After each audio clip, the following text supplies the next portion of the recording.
Hey there, folks, and welcome back to the Timbuktu Campaign. Last time, under the archonship of Nyakata Zabarima, we went to war with the Northern Mali tribes. Technically a pair of wars. The first war was just a little affair against a solo target. Really nothing too complicated there.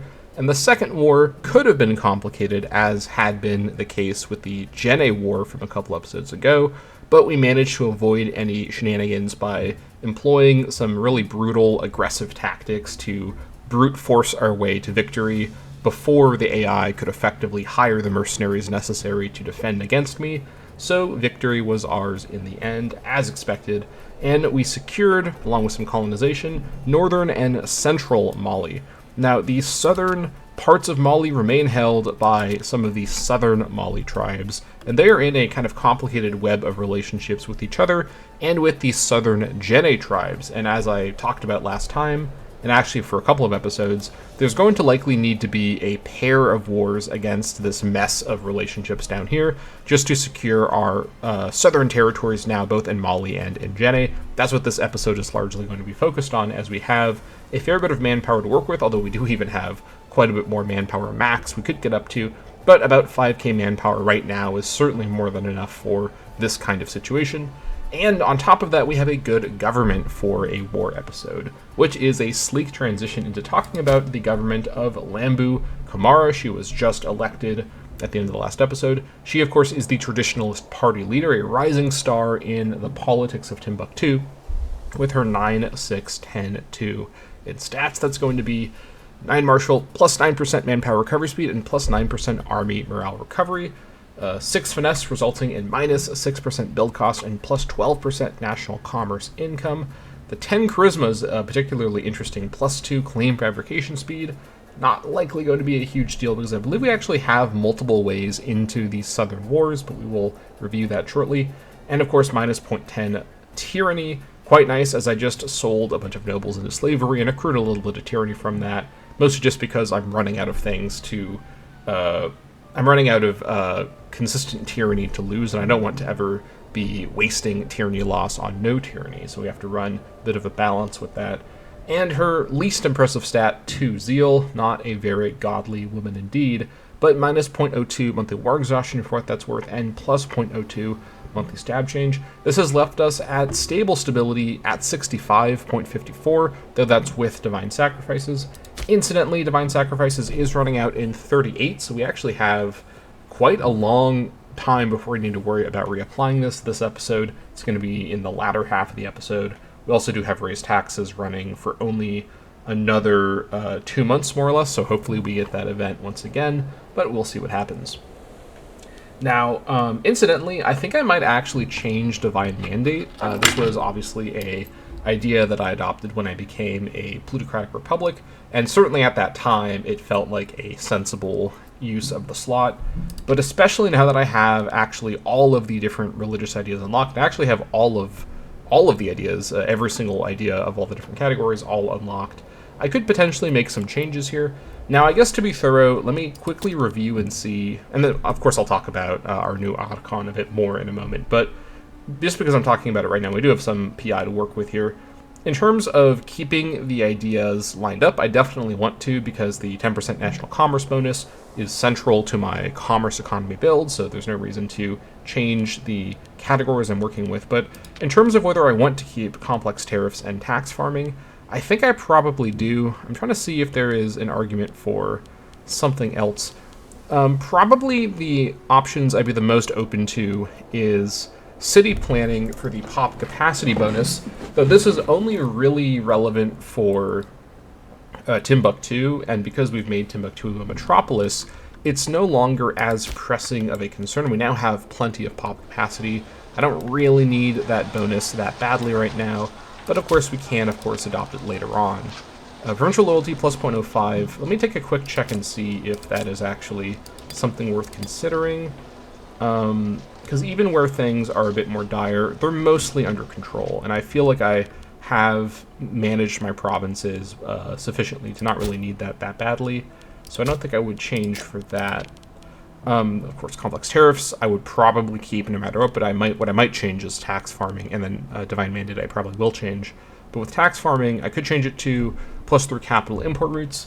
This would give us a few more trade goods for the Timbuktu province, but I don't really need, rather I should say there just aren't really enough possible trade goods that we could get. Whenever we do have a trade route pop up in Timbuktu, I don't typically see lots of options that we could pick between that are not just dozens of really common trade goods. So I don't think this is actually more valuable than slave output plus 20%. It's the same thing with province import routes. This would be good in more of like a vanilla style map situation where there's a couple large empires that have a lot of trade goods for sale. I don't think I can reliably import enough across my nation, though this is something that scales in value as my nation gets larger and I have more provinces compared with slave output. And then citizen output 12% is also quite interesting. Now in vanilla, and then the last one is the food one, which I don't think is necessary at all. Now, of course, in vanilla Imperator Rome, citizens are providing manpower and research. I think that one is probably the most competitive replacement for slave output, mostly because I don't have a lot of ways to gain more manpower without investing into manpower buildings, which I largely have not bothered doing because I have so many other buildings to focus on. But the research bonus is also very interesting. This could be a pretty big research improvement and would allow me to potentially get up to 150% efficiency once again while running harsh taxation, which itself is providing a slave output bonus as well. So I think it would definitely hurt my economy to lose the 20% slave output, but it wouldn't necessarily destroy my economy, and I do think maintaining kind of tip-top research ability is quite useful given how much power there is kind of tucked away deep into the Imperator Rome tech trees. And I've talked about this before, but Imperator Rome's vanilla tech trees are extremely difficult to sort of move your way through unless you're extremely focused on research in terms of, any sort of reasonable pace. So we're going to be slogging our way through kind of, unexciting technology for a lot of the game unless I really have good research rates. And especially given that I am on the precipice of beginning to go through the economic techs over here, which could really pay for themselves, it might be justifiable to honestly switch off of slave output.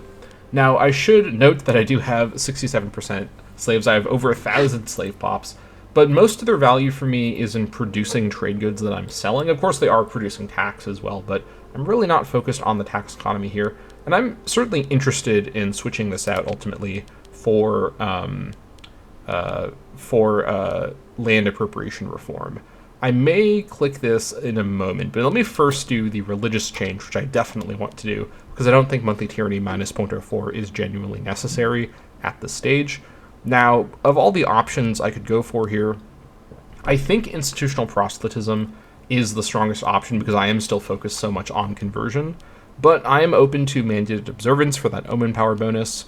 State religion is also actually kind of a powerful bonus even at this stage of the campaign, and loyalty to the state could be good, although I think I'm managing character loyalty fairly well. It's very easy to manage in vanilla Imperator Rome, for what that's worth. And tolerance of pagans is another good one for later on, because this helps you maximize your native pops, but I think I have a fairly happy native population, all things considered. So I think I do want to switch over to institutional proselytism. Let's take a quick review of our religious situation. We are 57% Bedaic, so we're definitely put in the work in given how much of this land was not Bedaic at the start.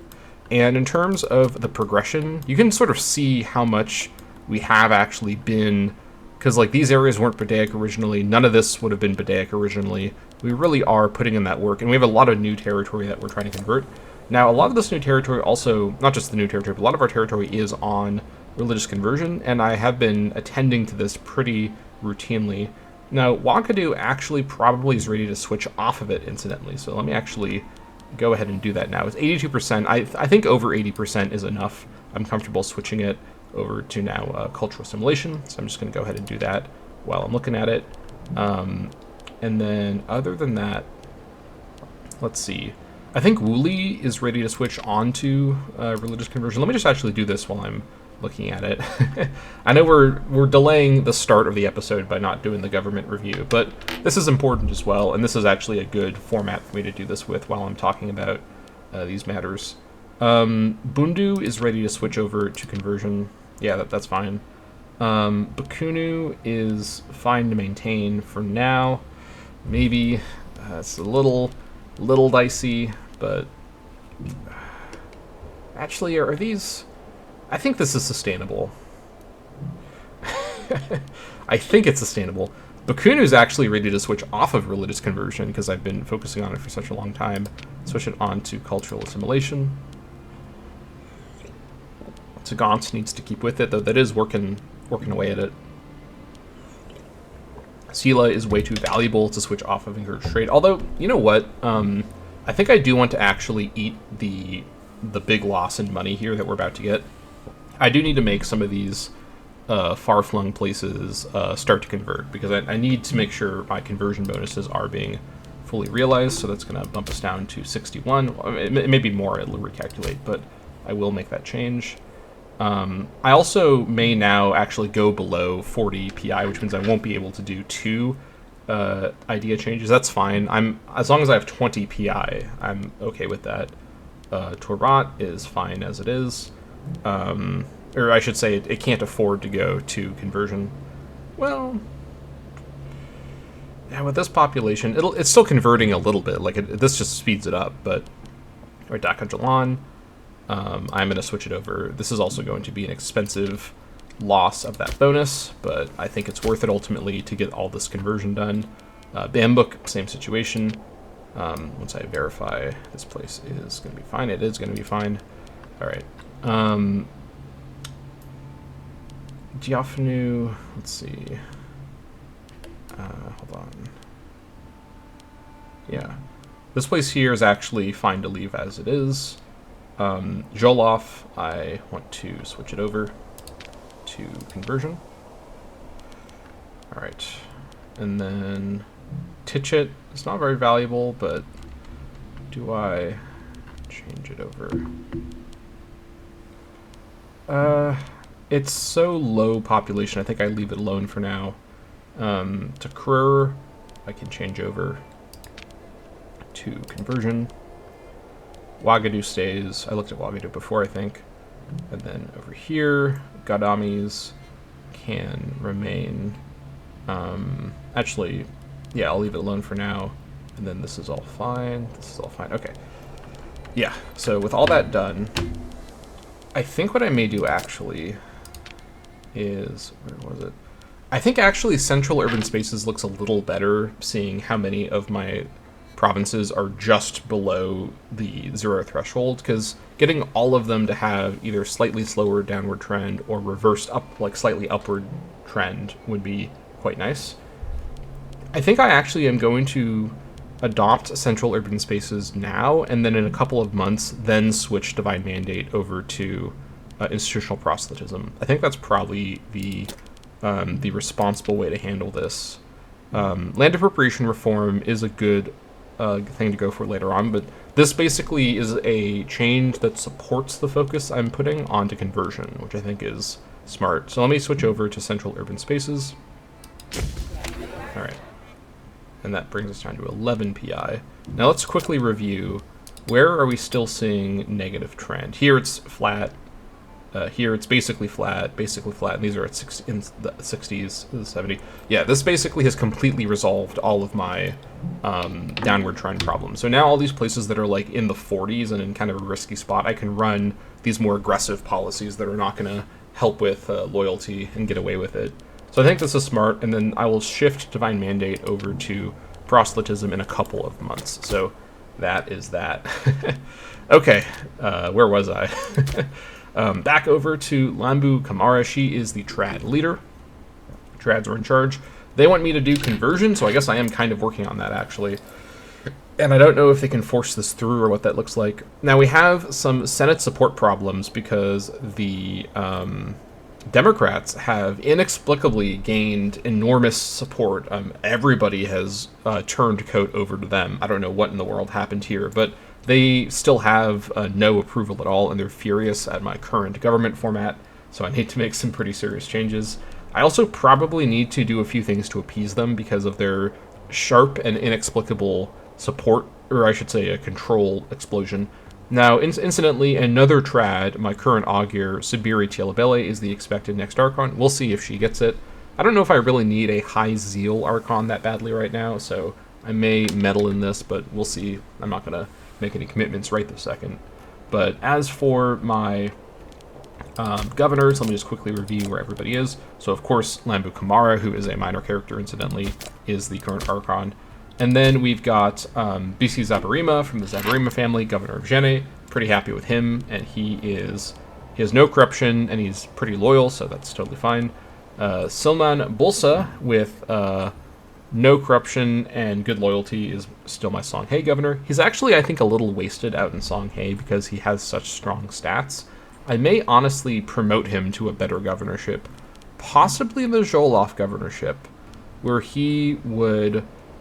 Well, let's see, actually. Does he have... He doesn't have any negative traits. I'm a bit worried that the power-based boost he would get from being given Zholoff could get to his head, but I think I can probably trust him. He's been a reliable... I think he's been my Songhai governor for a minute, if I'm remembering that right. I may be confusing him with somebody else, but I think I've had him as a governor for a while. I think these stats are too good. I think I was putting him there so he would build statesmanship, so I could actually promote him all the way into an officer position. I mean, 59 statesmanship and 12 finesse would make him an amazing finesse officer. And then Shinyunbu Injoloff is now getting quite old. He's ailing, but he doesn't have any health traits, so I think he's just ailing from age. I can probably trust he'll stick around throughout this archonship. Most likely. He'll be in his 60s by the end of it, but we'll see if anything funny happens with that. And then my new character, Alima Zabrima, Governor of Mali. Obviously, I vetted her because I just put her in there. But everybody else is in good shape. No corruption problems, no loyalty problems among all my characters. Honestly, Shinyunbu has the lowest loyalty, but he's also one of my oldest governor characters still, so I'm not too concerned about him. So overall, things are looking pretty good on that front. And yeah, I think what I'm going to probably do is replace Silman with somebody new and then promote him up to being an officer.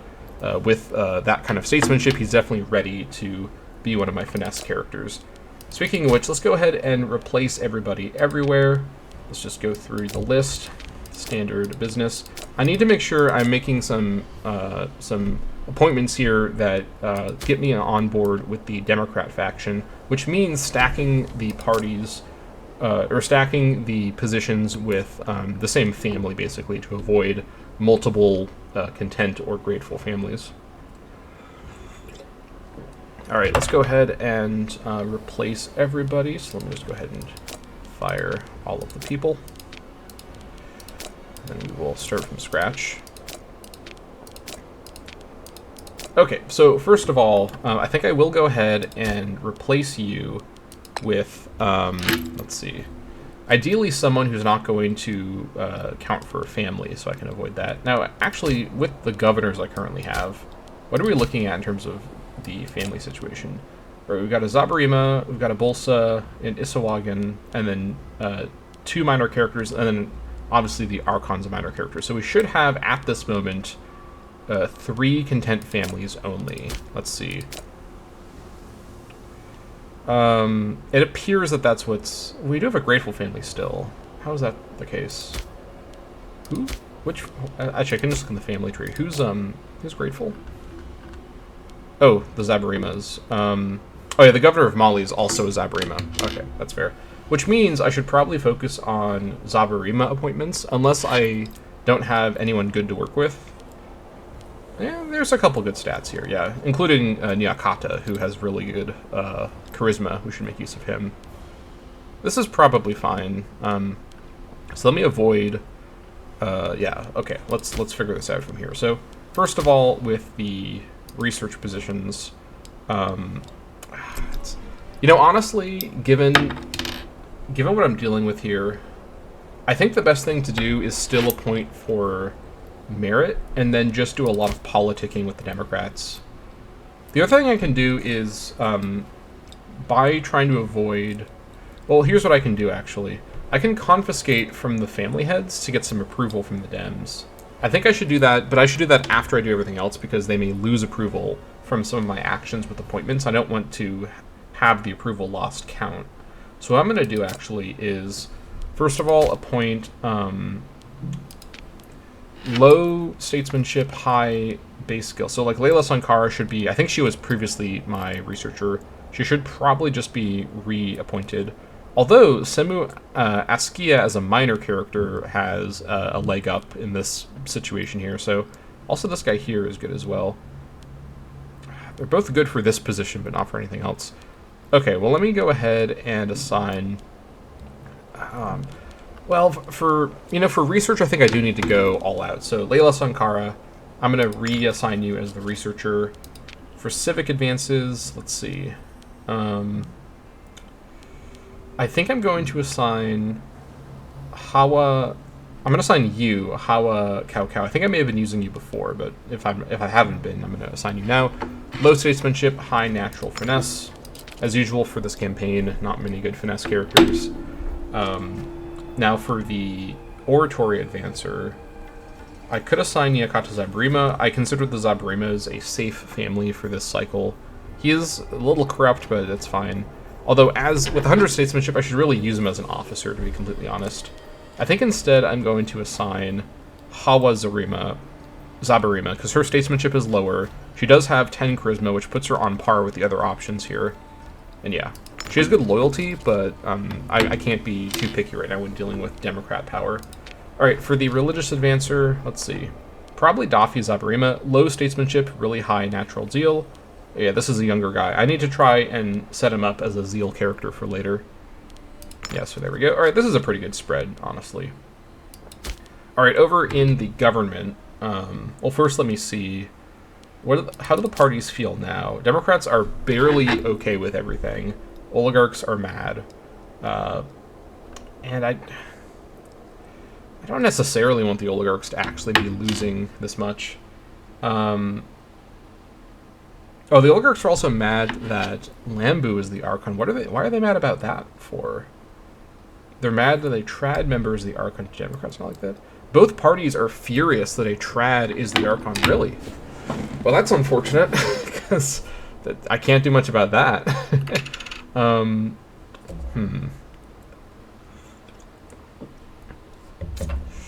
I think what I probably need to do...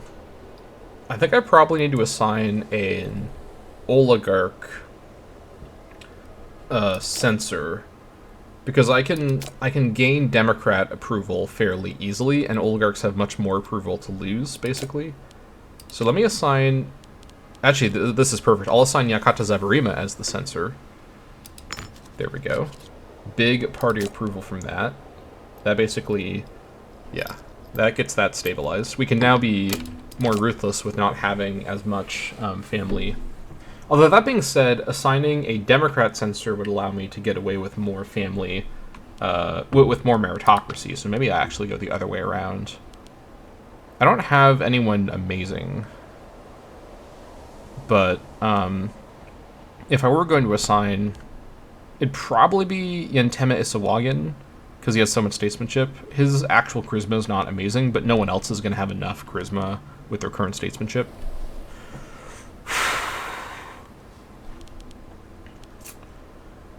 But then, I guess I could then recruit from the Isawagan family fairly safely. Is that worth it? I think I'm going to stick with Nyakata.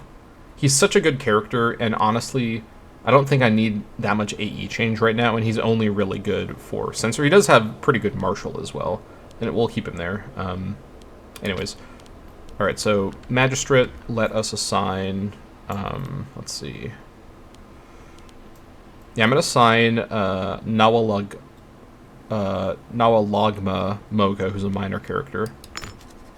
This is fine. We'll just... Well, statesmanship this low. Do I actually want to use this guy? Maybe I'll reconsider that. I think I'm going to build statesmanship on Razmata Zabrima. She's like a bottom tier charisma character, but I would still use her, and I'm strapped for options right now because of the stupid Democrats being so difficult to work with here. All right, Augur, who do we have? I really want to use her again. I think I will... Would I rather be able to use any amount of Isawagans or just use the one Chelabele? Because that's the issue. It's... Democrats. Alright, you know what? She's too good to not use. I can't justify it.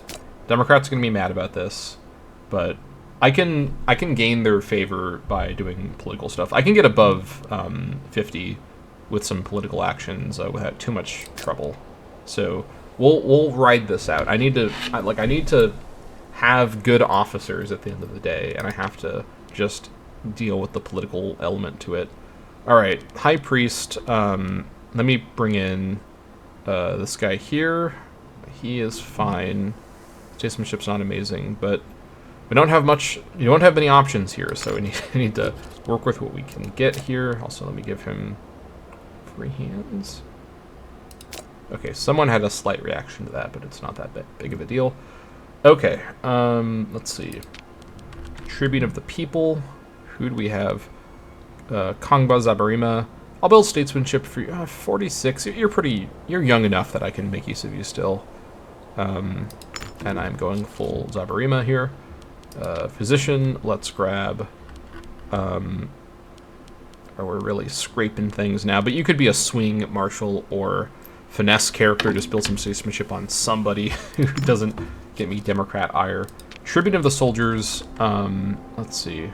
Actually, I should start with Tribune of the Treasury. I think I need to bring in Dara Sawari. Yeah, it's real pivotal. And then for this last one, let's go with the Isawagans. It's so perfect for this. Okay, if I did this, how bad are things looking? It's pretty bad. I need to clean this up a little bit. God, it's just so annoying. Why did you gain so much control? Like, what's going on? Like, why did all these people suddenly become Democrat supporters? I don't understand. It's completely... I was having a great time just having a normal government based on merit, but no, now I gotta play stupid family politics again. It's so annoying. Okay. Whinging aside, who am I going to be able to deal with here? So, I think this current Sankara I have is a governor. Hold on, who is my current Sankara character?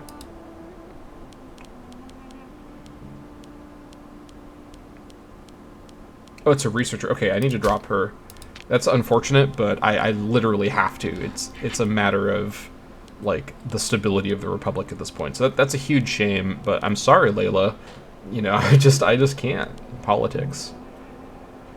Alright. What are we at now? I'd still like to get a bit cleaner than this. Who's my Sawari? You're the Tribune of the Treasury. Life is pain. Is there anyone who has any half-decent statesmanship and half-decent marshal who I can swap over? Because this is an important position. Anybody? Actually, Nyakata is that somebody. You know what? I'm going to do something a little funny here. Okay, this is more than fine. And then, I think what I'm going to do, I'm actually going to go to Democrat after all. We are not taking chances right now. I think I'm going to get the Democrat Party leader. Well, with her loyalty, I think this should be okay, actually. She's the only one who's got some good statesmanship. Although, then the Chilabeles will be grateful, so that doesn't really help. Who's my other Chialabele? Oh, it's you over here. Okay. This is really just a shocking downgrade. Oh, here we go. Yentema Isawagan. That's going to be way better. And the Isawagans are a family I'm putting more people into. Okay. So now, we're looking to add completely stable, well, relatively stable Democrats. Oligarchs are declining, but they have a lot of room, and they don't have a lot of control. So I need to eat the oligarch loss right here. They also don't like that Lambu's not from a great family. You'd think the Democrats would like that, but nope. That would just be too convenient for me as the player to have that symmetry. Okay, having done all that, let's go ahead and do the Democrats' mission here. So they want me to revoke holdings. This will lose me oligarch support as I do it, but it will ultimately result in a gain in Senate support. Let me just do the mission now. So let me do 5 holdings from family heads. All right. Here we go. So let's just grab random spots. There's 1. And then I'll just go after this guy, I think. 2, 3. He is now disloyal. Perhaps I shouldn't have targeted him so specifically. I think I can probably get around this, though. Maybe I can't get around it. What's the deal? Oh, he's mad because the Democrats have low approval. Okay. Hold on. How many family heads are Democrat characters? This guy, and you. And you? Okay, interesting. Well, all these characters will see much better. Okay, maybe I go after Layla. So login, invoke holding, and I think I need to do one more. Let's do it from Layla because she has so much loyalty. I should have been doing it from her the whole time. All right, that should be 5 of 5, and I should get the Democrat approval. From that, we're out now at 48, so we should get to 35 with Democrats once they give me the event or they recognize it. Okay. Meanwhile, let's go for Jackal. I know, surprise, surprise. Got that. All right, this brings us up to 65 gold per month, so that's pretty good. And then I'm gonna just roll the dice that all these characters become loyal. You're very close. You are also very close. I think after the mission completes, these guys should go over the threshold. I can just... The first guy I couldn't bribe, probably because he... Hold on. Because he has honest. But you, I can bribe. So I will do that later. Okay, speaking of traits, let's actually get to Lambu Kamara. I've been so distracted by internal affairs. So in terms of traits, she is humble, +1 charisma, -1 attraction as heir, +2% Freeman, Great Wonder Construction, plus 0.15 monthly trad conviction, and as the governor of Ghana, +3% local Freeman output there, and as the ruler, -10% tribute income. A healthy respect for one's own place in the grand scheme of things is what keeps Lambu going. She's also trying to assassinate Sia Tielabele. Cut that out and switch over to scheme influence, please. Thank you. 3.50 per month. Very good. Righteous, -10 corruption on her, +1 attraction as heir, +0.15 monthly trad conviction, and as the ruler, +20% AE decay. A singular purpose brooks no worldly distraction. She can never accept a bribe. Also jealous, -1 charisma, conviction towards head of family's faction, -0.05. And as the ruler, smear reputation cost is 25% cheaper. That's actually quite good to know, so I can do some more smearing under her archonship with cheaper cost on tyranny. Never quite happy with her lot in life, Lambu takes more than a little pleasure in coveting the possessions of others. Ambitious, +1 to all 4 stats, +25% cohort loyalty gain chance, +20 prominence, +10% Senate influence, +1 attraction as heir, +0.10% monthly statesmanship, -2% Great Wonder Construction, +3 Great Wonder Completion Prestige, +0.05 monthly oligarch conviction, and -5 loyalty. Whereas some view the latter to the top as a challenge, Lambu prefers to see it as firewood. Characters with this trait are more likely to murder their way to the top. And depressed, -1 finesse charisma and -0.10% health. Depression looms like a dark cloud over Lambu. Even sadness seems to be out of reach. Every action is mechanical. Every word uttered is an act. All she recognizes is the emotionless caricature of what it is to live. Now, incidentally, I can't ask her to seek treatment for this, unfortunately, but hopefully she just recovers from it just kind of by chance. But she's also rivals with Sia Tielabele and Layla Isawagan, the Axe, as well. All right, that works. Okay, think we're good to go now. Now, we do have some barbs looming around here, but this guy here is sieging, but he can't do much. Now, as for going to war, I want to wait until I get my Senate support up, so I'm not spending tyranny unnecessarily. But in terms of who I want to target first between the two of these guys, I do actually have my Ghana Levy like ready to go, and I don't think I need to do any roading right now either. But I think I'm going to probably focus on the smaller target first, which is the northern kind of the northern of the two wars for the episode, which would be the southern Mali tribes, which is this alliance of Niani, Pita, and Suguri. And then I will deal with the Jene group, who also are linked up with the Khitan revolt to survive somehow. But against this group, I do have a claim on these guys, and on these guys, and on these guys, actually. And my mission, incidentally, this one here, I need to convert a bunch. Okay. I'll actually look at these missions. This one actually requires me to finish both these wars. That's good to know. And then I can pick a side and then triumph in Mali. Nafati becomes a city. Okay, we'll look at that more later. I don't remember if Nafati is a... Actually, Nafati is a city location that I've planned. If I could do this episode, before this will change, that'd be quite nice. Okay. So I think I will go for the Niani and her allies first. But who do I want to target? Probably Niani herself, because I can go in and get Kurina immediately. I can attack from the east and from the north at the same time, and kind of try to repeat my strategy from before of rushing in and then not giving them a chance to collect themselves. So let's go ahead and prepare for war. I'm not going to declare right this second, but I will get raised and kind of get ready. Let me also first increase army maintenance. You can see just how much of an effect this actually does have. It also was recalculated, so that's fair. Raise my army maintenance and raise my guys over here. And then raise these guys just down here. I'll bring everybody in this time around. May as well. And then I'll bring in these guys over here as well, just to have these little derps helping out. You never know when they may make the difference.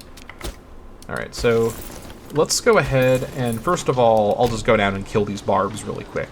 I can do this on this amount of morale, that's fine. Then I'll split this army and have it lead these two different attacks.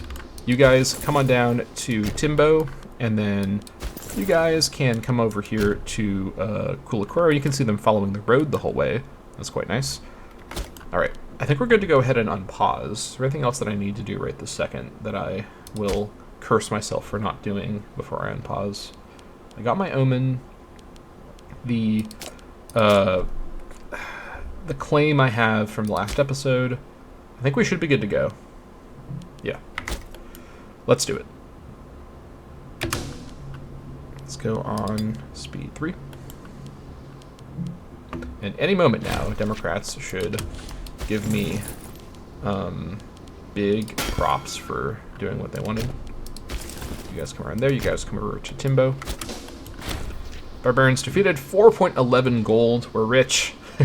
Finally, money in this campaign. The one resource I never have enough of.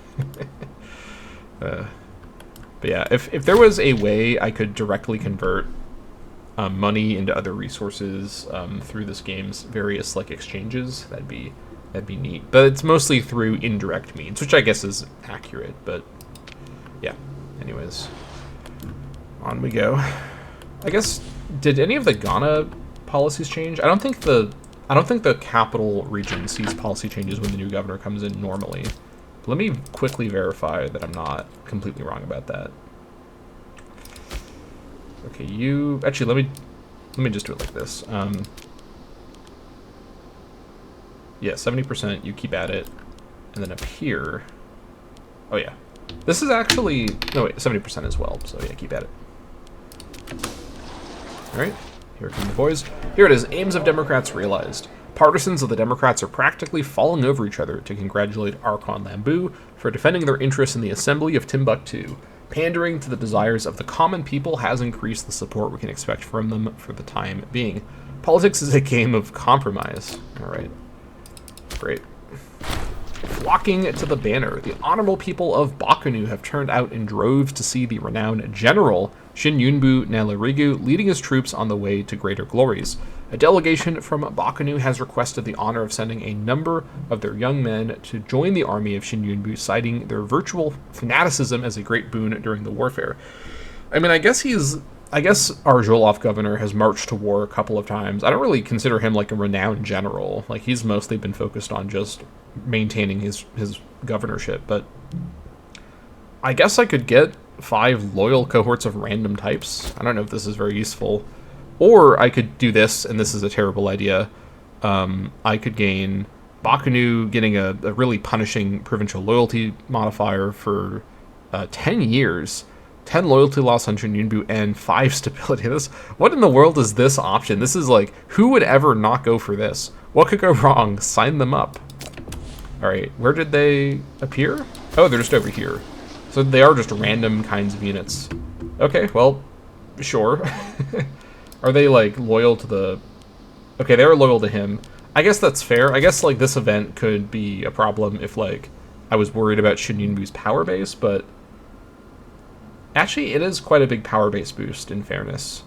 But his loyalty is fairly secure, and I can always bribe him if I really... Or give him free hands, even, if I really need to.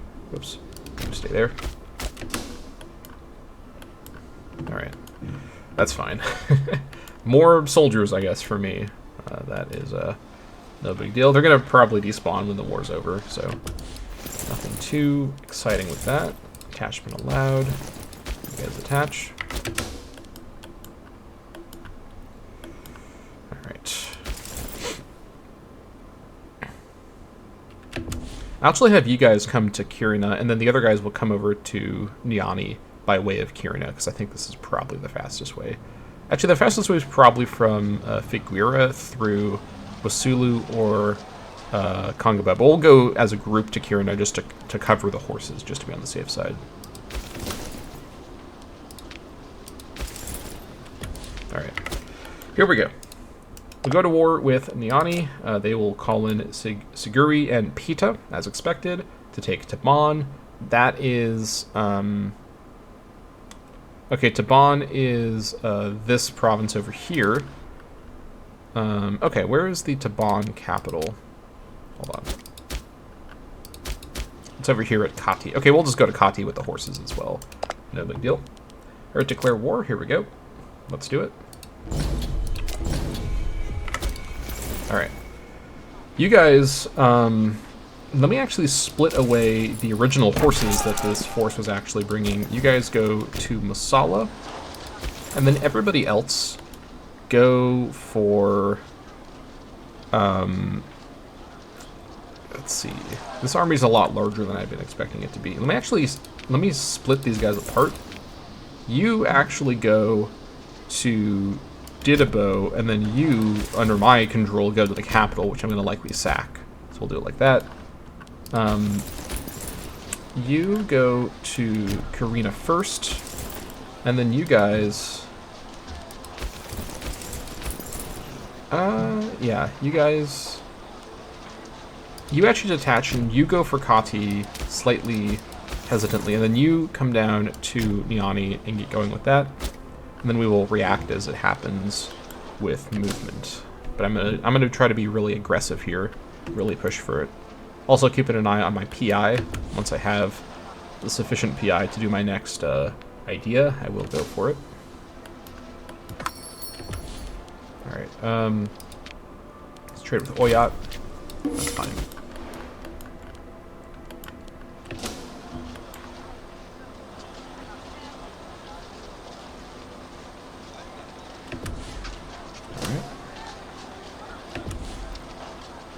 Okay, we have enough PI now. Let's go ahead and switch Divine Mandate over to Institutional Proselytism. With all of our current conversion going on, this will be very efficient, for sure. And we'll check back in at the end of the episode, maybe at the start of the next episode, to see where we want to change things further. We are not going to catch the... We're going to catch the horses, who are oddly slower than everybody else. I guess they arrived later. Scholar of the Divine. Caballo Zabrima has, by all accounts, remained a scholar of the divine man for much of his life. It caused some embarrassment, therefore, when he was discovered extorting a local temple to an egregiously unreasonable degree. Before reprimanding Caballo, it must be said it would be expeditious to our efforts to influence him if we were to brush this under the table. I'm not sure how I feel about 10 corruption on her. Now, she does have righteous, which I think may prevent her from gaining 10 corruption. I'm not entirely sure how this works, honestly. I don't think she should be able to get this option if she has righteous, but okay.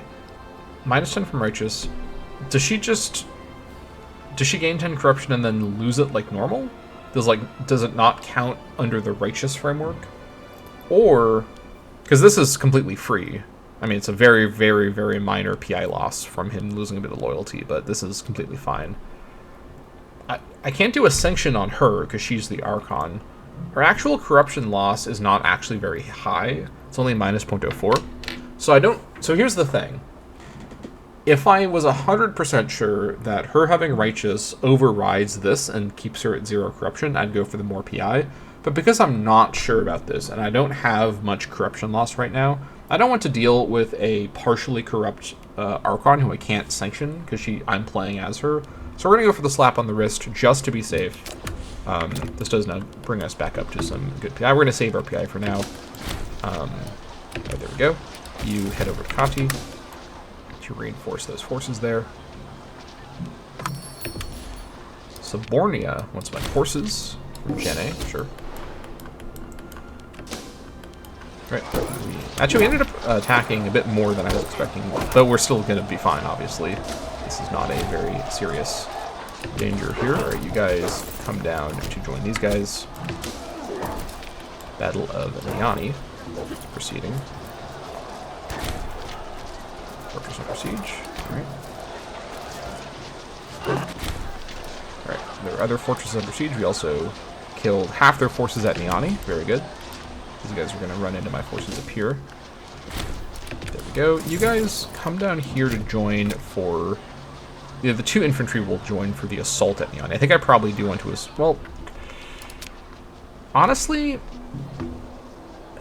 yeah, let me assault Niani. I have enough time to still get to Sagiri and assault it as well, most likely. Over here... This force has... Oh, well...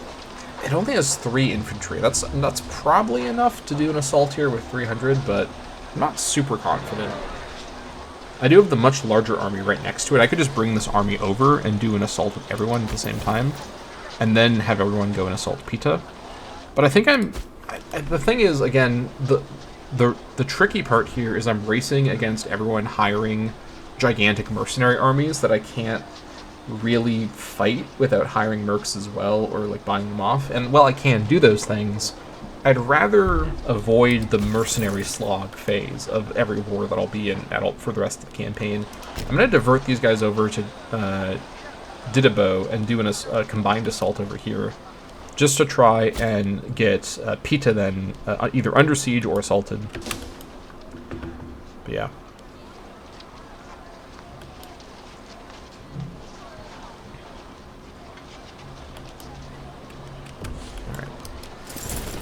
Let's bring these guys together, and then this should be sufficient. Let's do this now.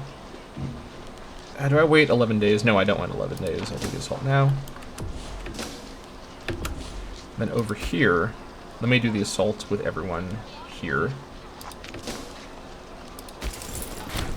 Right, Siege of Didabo is 1, and then Lambu should control, because she's the Archon. Let's bring everyone over here and get this under siege.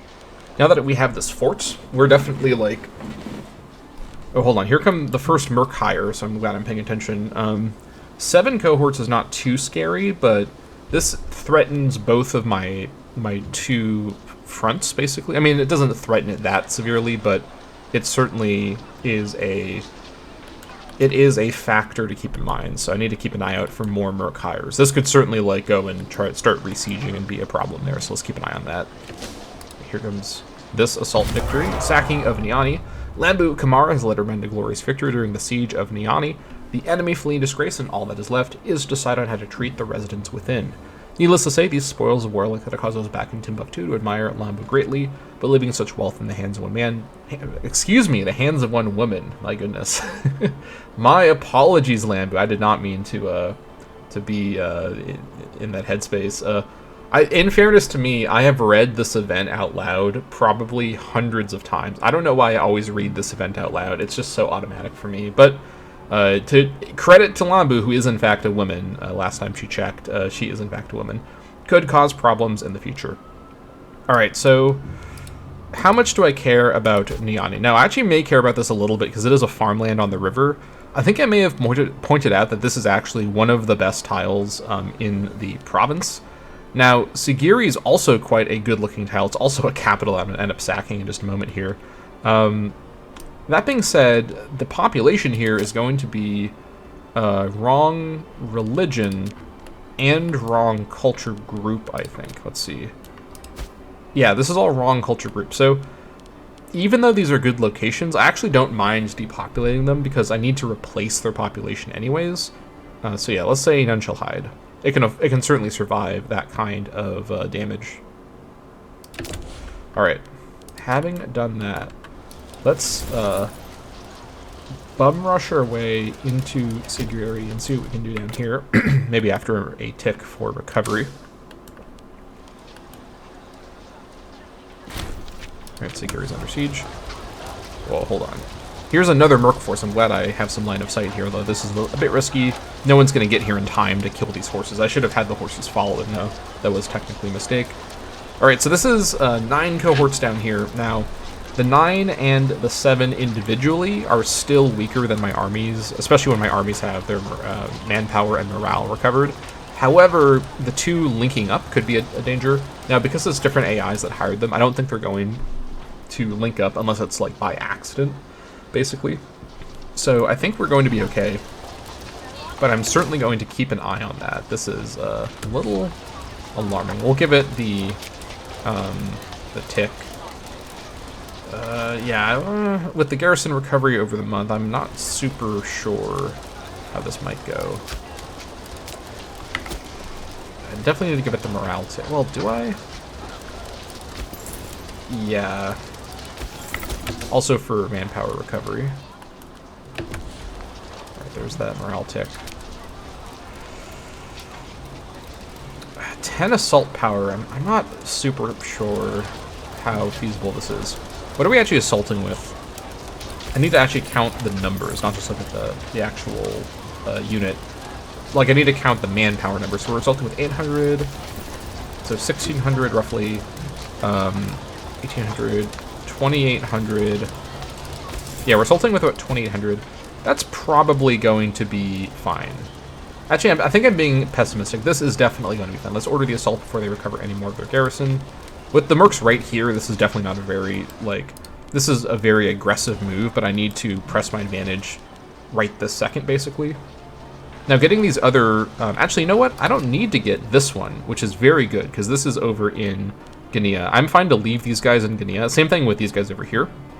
In fact, I may not even... I probably do need Pita for the war score, but everything that's in Guinea, they can keep. I'm coming for Guinea later. It's mostly going to be colonization and then cleaning up some of these random tribes I leave behind, but I just want to kick them out of Mali and Jenne. Alright. Keep a close eye on this. Make sure we're not about to be murked by the mercs. Pita's under siege. Alright, we're about to win this one. Oh yeah, we can definitely do this with 12 assault power. So let's get this going. Just maximum aggression here. Sacking of Sigiri. Alright, so I just read this a moment ago, so I'm going to try to not read it again. Now, will this place here survive? Oh yeah, none shall hide. Alright, now I'm going to have everybody go up to Tinkiso, just try and grab that, and then come down to Diakha if we can get it, but we don't need it technically. Court of Law and Tiabu's done, and Ngundam. Oh, these guys did not actually... They lost their morale. Okay. Bit of an issue, but on the next monthly tick, we should be able to do that. You know, you guys are actually going to pivot south while I keep the horses here to grab this. So we have the larger force going for Diakha to scare them away.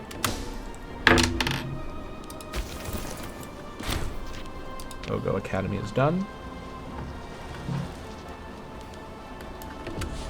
You guys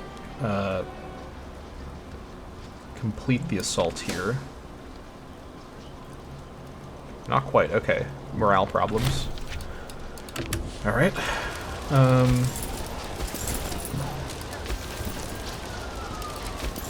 know neither one is actually going here. Let's all go there.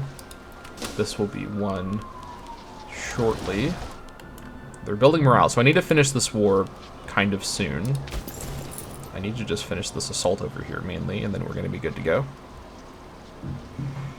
Looking up, after spending some time in a deep melancholic depression, Lambu has emerged, finally able to laugh and act as her old self. It's good to have her back. Okay. I wasn't expecting her to actually recover from that, but this is kind of a rare event. But you know what? I will take it. She loses depressed. Works for me. Yakai 1. Alright, you guys head back behind the fort coverage just for safety. Gao wants my earthenware? Sure. Alright, let's see if we get a breach.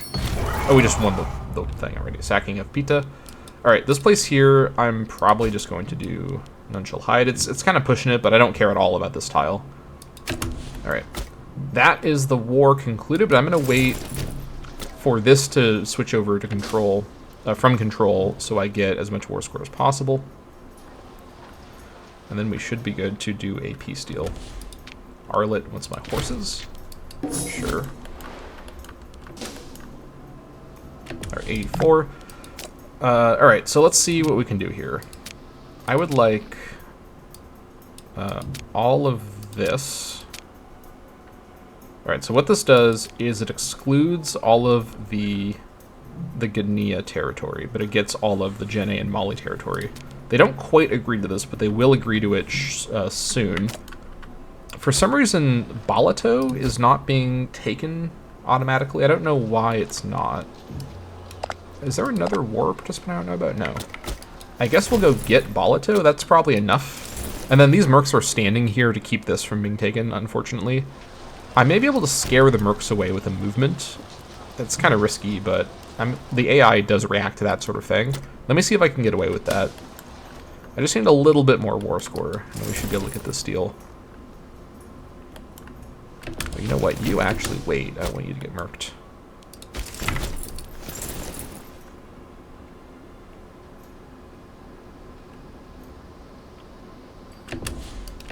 These guys move.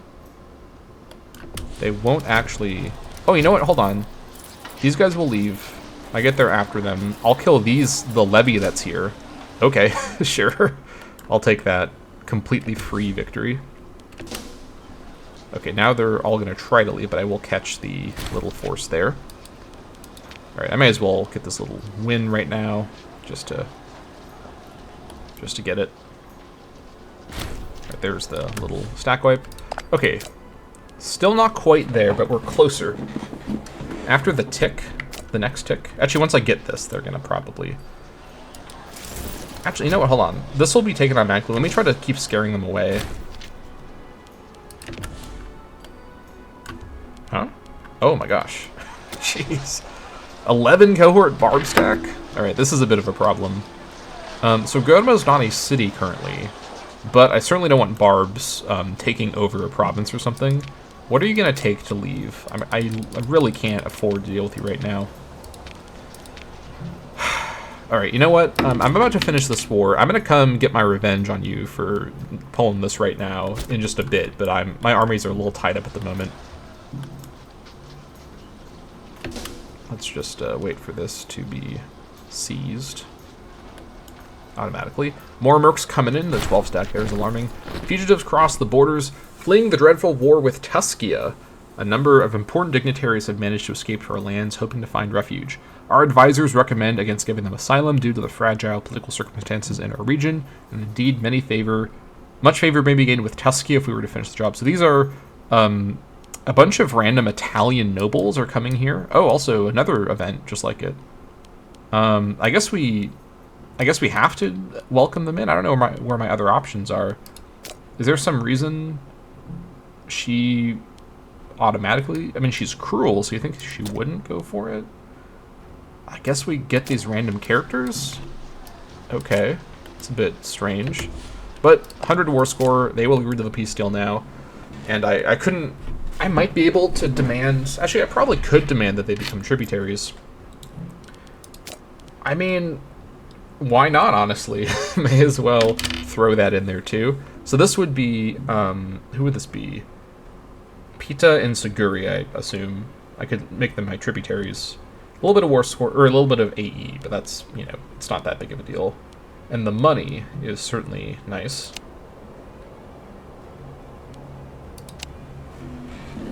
Sure, yeah, you know what? These guys are not my tributary because I couldn't make them a tributary with that piece deal I did before. It's no big deal. But I can make these guys tributaries. They're just going to pay me a little bit of extra money. I mean, obviously that's what tributaries do, but I still take the land that I care about. So I think I'll go with this deal. Yeah, 14 AE is not the end of the world. I can work that off. All right, let's go for this. All right, so Piton Taban to Timbuktu, Sigurian Taban to Timbuktu, Sigurian manding the Timbuktu, and then Pita and Siguri become tributaries of the Timbuktu. Oh, actually, I missed a couple parts here. Niani, Taban, Manding, and Dhaka Jalan to Timbuktu as well.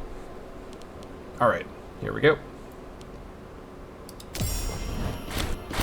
All right, the Niani elite. So we're going to go ahead and, with my current tyranny, I think I'm going to... Yeah, I have so much money right now. I'm going to go ahead and banish those of class. I have maxed out popularity on land boot. Let's lose a little bit of AE, I think. Then we have the peace deal. There it is. And we have secured all of Mali and this part of Jene. So that is perfect. All right, things all got screwed around with the yeah, the capital was moved over to Kulakuro because this game hates me, but I can move it back to Sanafulu with only a little bit of a grimace. I'm lying. I'm never gonna grimace a little bit at this. I'm gonna grimace a lot bit at this. All right. It's like, why? Please. Now, oh, you know, I just noticed it's gonna move again when I take this. I hate this. It's so frustrating. I feel like in every campaign, there's at least multiple times where I have a near mental breakdown over this particular mechanic. Why does the capital move when you take territory? Why does that happen? I understand that it's because it's moving to the highest population location. Why would it do that? Why does that happen? There is no good game design reason for this to happen. All it does is make me personally angry. Like, it was designed on purpose to make me upset, is how I feel about it. So we're gonna have to deal with more stupid nonsense when it gets moved again. So that's just great. It's really phenomenal that's... I guess what I need to do is literally stuff Sanafulu with people so that it stays there next time. But we'll deal with that later. All right. Anyways, let's go ahead and lower our armies. Actually, hold on. I should send my armies over here to fight those guys. But I could lower and re-raise. How long will I be looking at? It's probably going to be a couple months. But I can probably survive a couple months with lowered armies. 8 months is pushing it, but I'm going to probably be able to get away with that. Lower everybody else. Alright. That should be everybody. Okay, and then, let's see. Let's take a look at the new territory. So putting aside this stupid nonsense with dealing with the capital being moved around every time, we did get a bit more territory. We got ourselves a tribal settlement that can go, and this is all already held by me. All right, and then over here, we have got, let's see.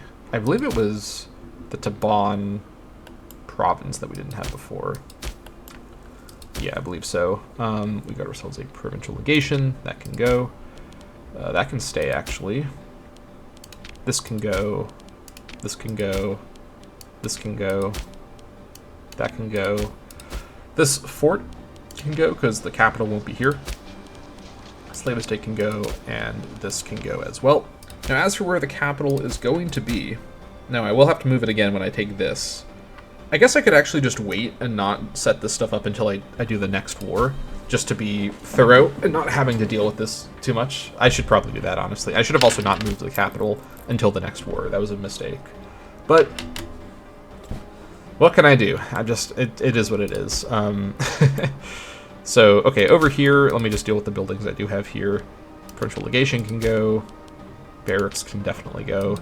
Niani is probably going to be the capital long term, so I'm going to keep it fortified because it is the capital right now. For now, this place here, I'm going to keep the fort as well because that could actually also be the capital. I guess let me tentatively plan out where the location will be. So in the Taban province, which I should set over to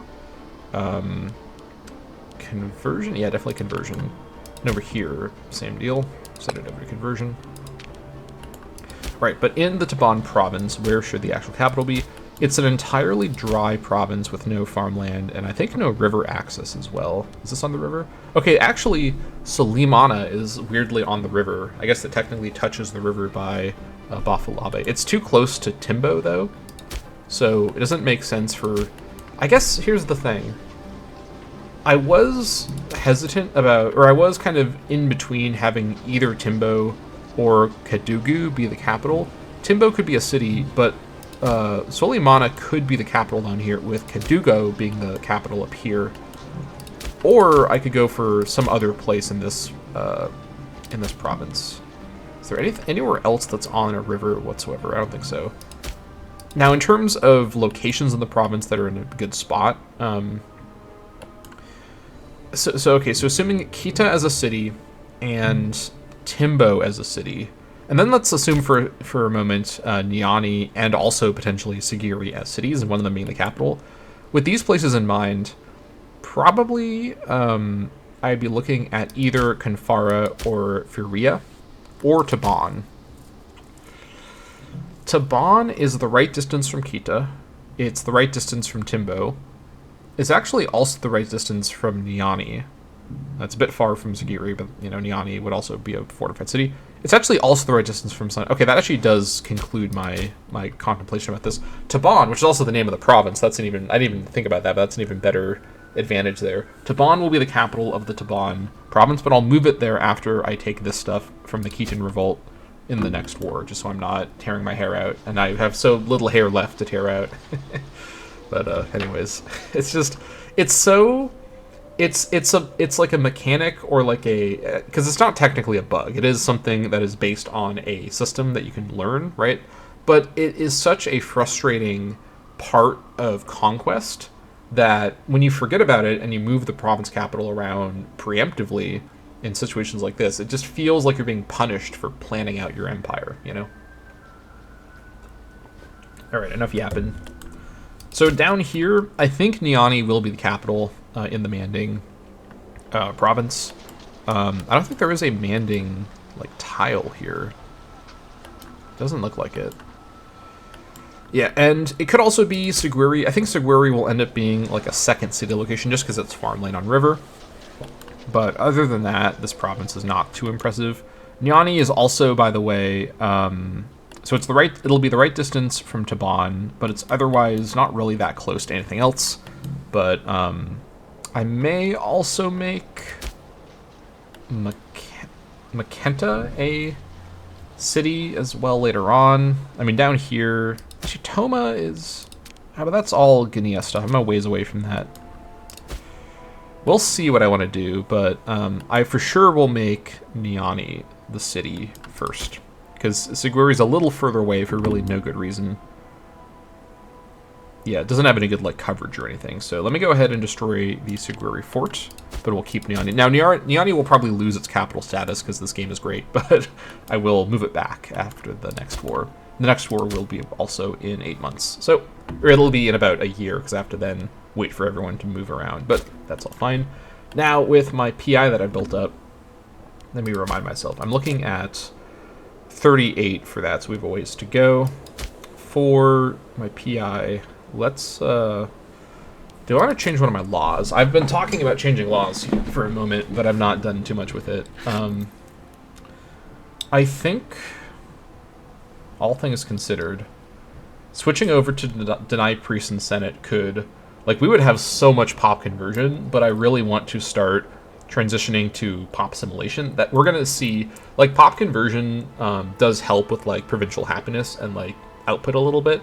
But what it really does is it opens the door for the real, like, empire management goal, which is pop assimilation. So, because famously with Imperator Rome, well, I say famously, I'm a huge nerd, so it's famous to me, but maybe to all of you as well. I mean, if you're this deep into a campaign playthrough like this, you're probably a nerd for Imperator Rome as well. But it is more efficient to assimilate a same religion pop than it is to convert a wrong culture or culture group pop. So doing pop conversion first and then doing assimilation is like the correct order most of the time. And doing the assimilation is where we're going to see our economy and manpower and levy size like explode out of control. Like that's the real snowball effect. So getting the conversion going more and more and more is going to be very good. I do think ultimately this is worth switching to, although I do need 35. In terms of the party reaction, it's going to be a little bit awkward because it's not going to be popular with the parties who have power right now. Although Democrats have lost a little bit, things are more balanced now. So the let's see here. So the oligarchs will like this, which is fine. They have downward trends, so that's good. They don't have a lot of. I guess they were my second strongest party technically, but trads don't like this, and Democrats sort of don't like this. So I'm going to have to do some politicking to make this feasible, but I definitely want to go for this. And I do have high stability with downward trend. This is a good moment to do something like this. And then, yeah, other than that, I don't think this stuff over here is useful enough right now to adopt right this second. So I think we'll go for that when we, when we get there. Carthage wants my vegetables. Sure, I will trade. I mean, obviously I will trade, but I will trade with Carthage.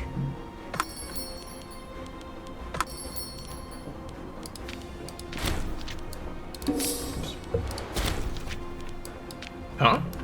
Excuse me. Did they assault? We have some assaulting barbs. Okay. I was not expecting that. Okay, so they've assaulted Gurma. Not ideal. I thought I had a lot more time than that. How much will you take to leave now? We take a lower amount. I think this is like a little lower. Just out of principle. I don't want to pay off barbs that just did an assault. Like at this point it's personal, honestly. Alright, what's our timing now? 7 months? I could just hire mercs to like resolve this. I could do that. And I could definitely afford it. And this would resolve it sooner. But then I have to like wait for the mercs to recover their morale. So I'll just wait for my army. These guys may go and actually like add population over here now, and maybe it'll resolve itself, honestly. We'll see exactly what happens. Also, these guys all hired mercs that are still in their employ. Morale advances martial advance to martial 9, morale of armies and morale of navies plus 0.07, and extra legion and navy maintenance cost. Alright. Okay, what was I working on before? I grabbed religious assimilation, and I think I stopped there. I think I was wanting to pivot over. Did I want to do? I think I may have wanted to do this over here. There's so many things that are good to get, but I do think I should pivot over to some of the economy stuff. Maybe. I mean, let me just quickly review. Is there anything game changing over here? Let's see. Hold on. Let's just quickly review and see. You know, I have not grabbed sponsored research yet. I did leave that behind. And I should grab that right now, I think. Merely employing the brightest minds is simply not enough for a nation of our prestige. Instead, we must provide these geniuses with the tools of their craft. Alright, there we go. That is an efficient use of my thing there. But let's see, where else are we going to find research bonuses around here?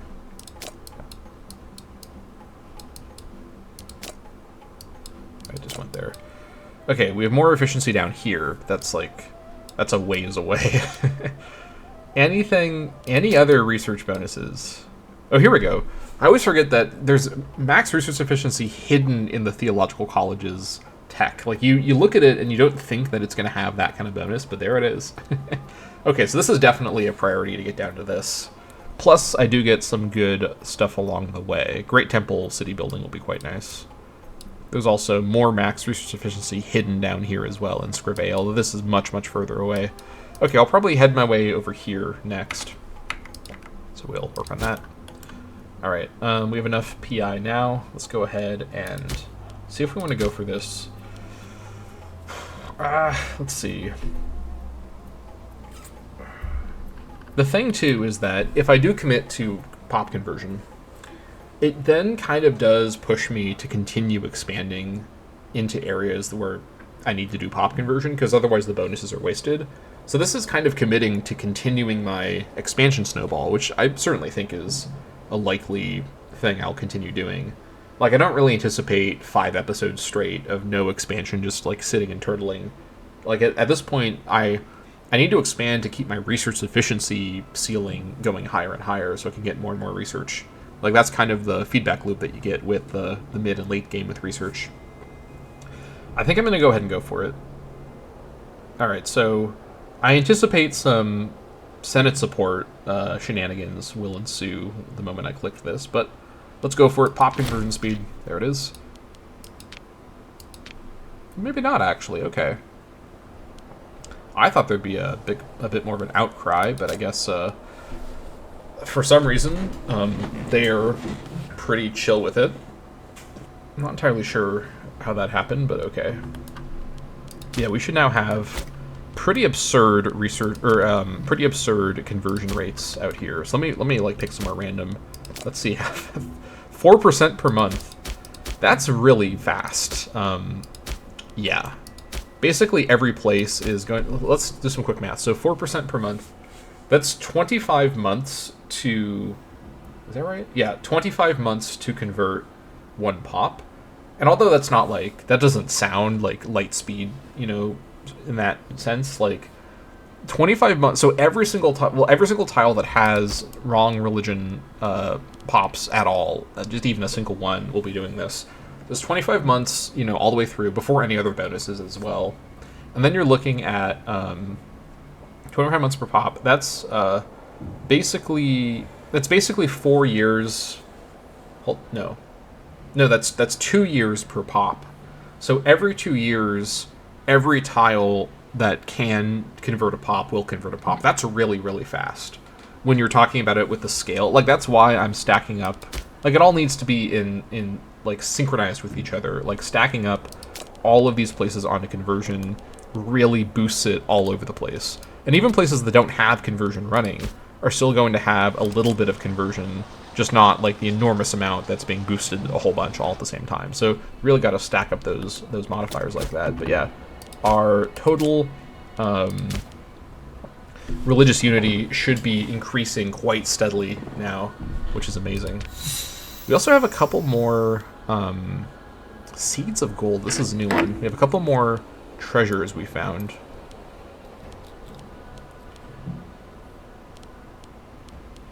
The Treasury of Timbuktu. Can I replace this with anything? No, I need to go retrieve those things in the way that I did before. Okay, so now let's go ahead and wait for June of next year, and we will raise again and head off to war. More buildings are finishing. Now, am I going to try and push for an oligarch archonship so I get the build cost reduction again? I certainly don't need to go for those like discounts to do building projects. Like, I have so much money right now. But I kind of like saving until I get those big modifiers. That being said, I do have a good finesse character right now, so it's not like I have no good build cost reduction. What I should really do is like stuff that's not modified by build cost, like cities or metropolises. I have a lot of cities to found for sure, but I don't have enough PI as usual for those things. Let me think about this for a minute. What can I spend my money on right now? I guess I could try to influence the election here. Spiritual Labelle would be good for stability, and that's about it.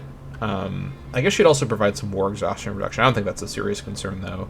She would not be a very good Archon, although she's an amazing augur, so I certainly like her as a character, but I don't want her to actually be the Archon. So What can I do to try to influence this situation here?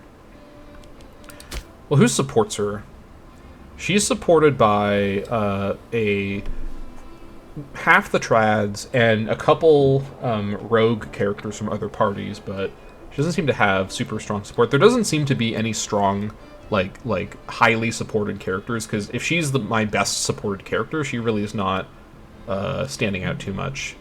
I could reduce her influence and her power base by replacing her as Augur, but I certainly don't want to. Like, the whole point of trying to get her out of the running is so that she can remain my Augur, where she's in a really good state. I could also do a sanction on her. Trads don't like this. But this would probably save me quite a bit of money.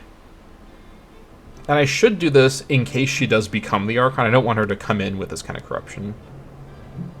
Let's see. I can definitely afford this. Trads have so much gain right now. Yeah, I think I should. Anyone else have really, really high corruption I should be paying attention to? You actually have a lot of corruption. You actually had that corruption before. I could impose sanctions on you as well. Honestly, I think I may do this on Nyakata, and actually you're in poor health though. I'm going to leave it for him because he may recover. You are quite a bit younger and you're healthy. I'm going to sanction you. Alright. That was justifiable. Anybody else have corruption problems? You have corruption problems. Oh my gosh, you've got some corruption problems. Democrats don't like this. That's fine. Ooh, maybe that wasn't so fine. This saves me some money, but it's going to cost me insanity. Okay. Here's what I'm going to do. I'm going to distract the Democrats from my actual political actions by doing basically empty gestures by revoking holdings. And I will not make any references to real-life politics with that statement whatsoever. I'll just leave it at that. Okay, let's find someone to performatively punish by taking away their holdings and convincing the Democrat voter base that this is meaningful change in the world. Alright, let's see. Who wants it? Not you. You have a lot of loyalty. Alright. You know, I should probably be doing smearing instead of that. That's probably a better way to do this. Because it's so cheap right now. Because of my current Archon. Let's see. Oh, I need someone who has popularity. I'll go for you. Actually, you are a Democrat, so that's not going to work very well for me.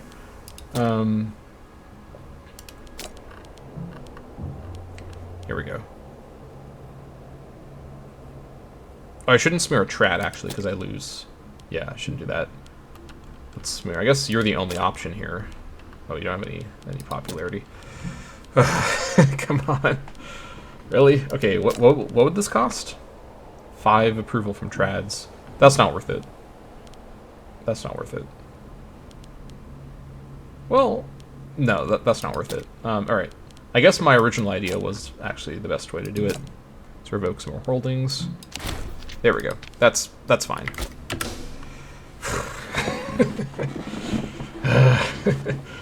Nothing makes you, you know, have a measured thought of maybe monarchy's not so bad after all, like playing Imperator Rome. What now? What fresh hell is this? Really? Alright, oh, you're also... Actually, no, I can grab you.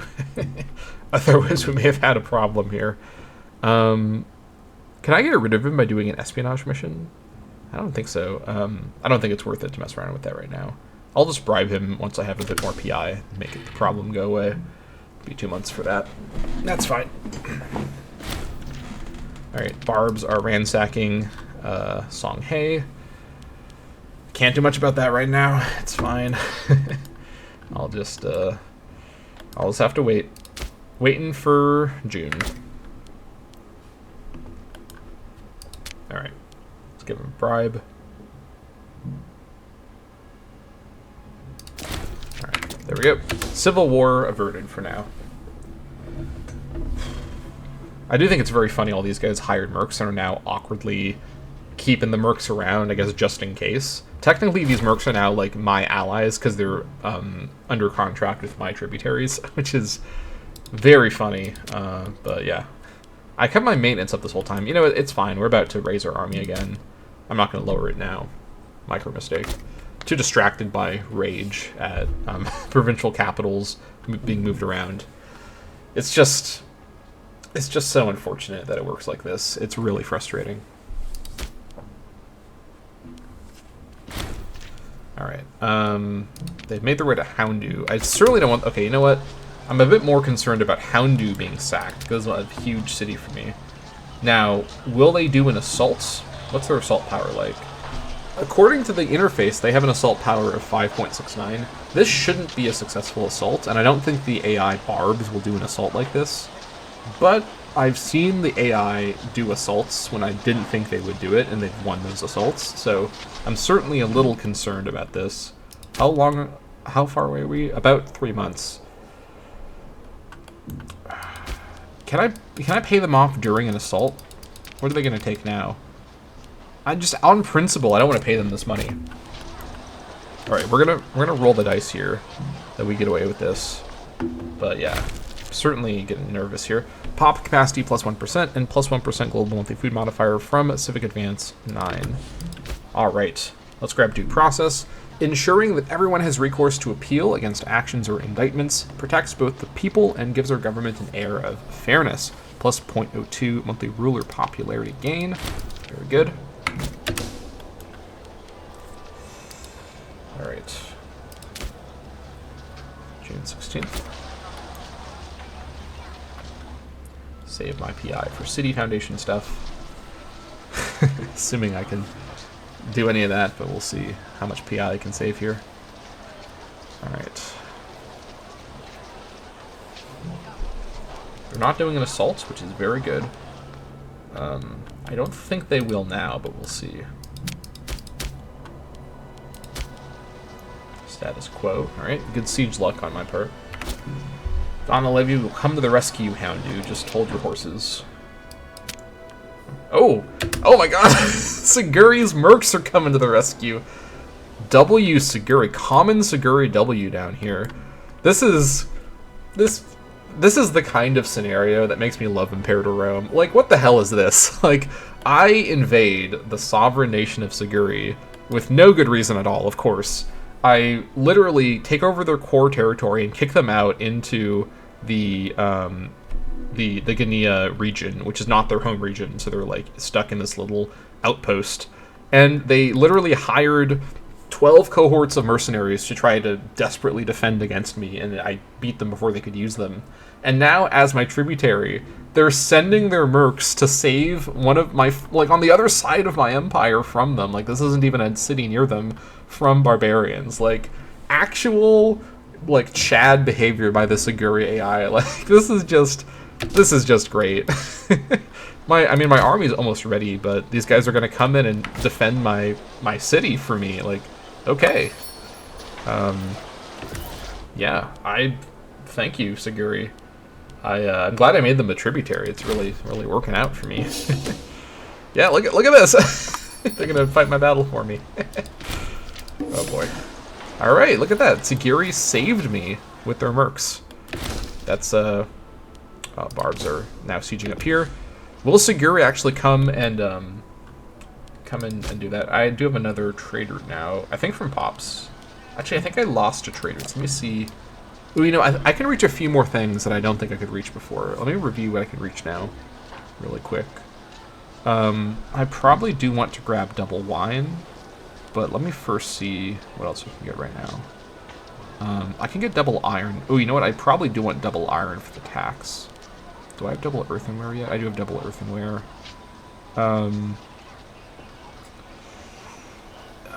Let's see. Yeah, I think I probably want to grab iron for the tax bonus and the heavy infantry discipline. This also will allow me to recruit heavy infantry into legions, which I will do in the future, but at the moment I'm still preoccupied with other matters. Would I rather get double wine or double iron, I guess is the question. Oh yeah, I don't have double stone, actually. Do I really not have double stone? Don't I have a stone mine right here? Oh, you know what? Boulel is not a mine. I'm actually making it a city. I should actually have double stone, and I don't think I have access to more stone right now. I do not. Okay, before I do any building projects, I need to make sure I set up an internal stone trade. I definitely have stone I'm exporting from somewhere else. In fact, you know what? Let me just do that now, because I will completely forget about it, saying it right now. Well, I'll remember to do this later. I'm not going to remember to do it later, so let's be honest with ourselves here about my mental faculties. Do I have a stone export? I surely must somewhere, right? Do I not? I do. Okay, here it is. Cancel. No, not that one. Cancel the stone export. Who am I selling it to? Malakitia. Sorry, Malakitia. Needs must. Let me just trade for it internally, just so I don't forget about it, because that would, yeah, this will save me money in the long term for the build cost reduction. Just so I have it permanently. May as well. Okay. Let me see if Seguiri's mercs actually are going that way or not. They may be coming to... Oh, I think they're going to re-siege Gurma. Okay. Let me go ahead and raise my actual army to save Tiabu, which obviously I'm not going to leave to their machinations. Then I'll raise everybody else to join in with the war, not with the barb stuff.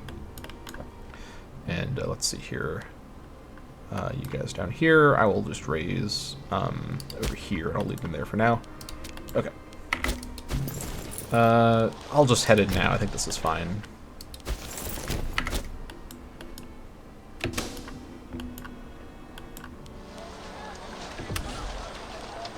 You guys will arrive just afterwards. Oh, there we go. The instant sack wipe. Battle of Tiabu. We got 14.75 gold. Alright, that's a bit better than before. Alright, you allow attachment, and you can attach. And now, this enormous army will make its way over to this area here, and we'll kind of get reorganized from there. Alright, thank you, Seguiri's mercs. Appreciate the help. Okay. Let's get organized here. Get ready for war.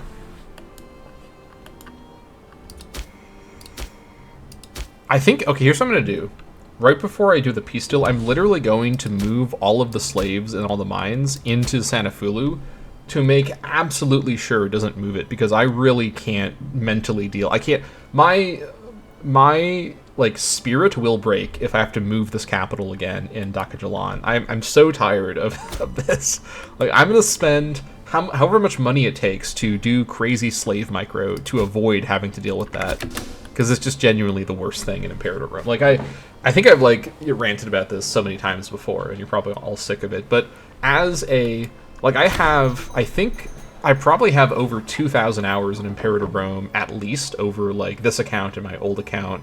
Like, I am a very experienced Imperator Rome player, and I can confidently tell you that provincial capitals being moved when you conquer territory is, in my opinion, the worst part of Imperator Rome as a gameplay experience. Like, there are things about this game that I think may be, like, technically worse in, like, a kind of game design sense, but as a player who loves min-maxing and efficiency, it's very frustrating to have my well-laid plans disrupted like this in a way that is often very hard to predict, because it's technically something you can be aware of, so it's even worse because it's, like, not a glitch, but, like, a mechanic that's just very hard to like notice. But yeah, anyways, the coming, let's look at some good news here. The coming of the city of Endebugu, there we go.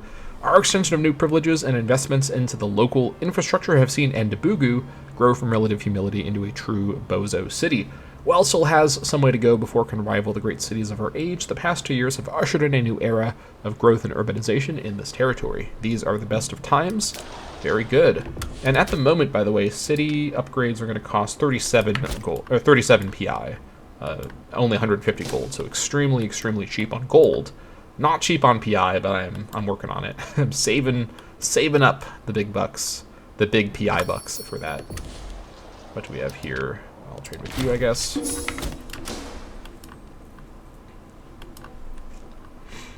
All right, let's get into position. I think I'm actually going to pause at Sonafulu and get reorganized. So I'll probably... This is actually going to be something that the Gen A Levy can probably just deal with themselves. I don't know how much, like, manpower the Cajun Revolt... Okay, you know what? They probably aren't going to even have 4 cohorts to their name. I'm just going to have the Gen A Levy go in and deal with it themselves. I'll instead have this levy split into different parts along this front here. So I think the targets are going to be Beta and then Fadama. And then Concon's behind that, obviously. So let's go ahead and get... Let me arrive at Sonafulu first, then we'll get split up for that.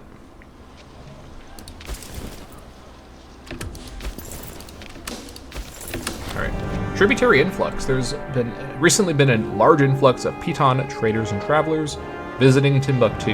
As Pita is under our protection, they have opened up and tried to become more friendly and well-known throughout our nation.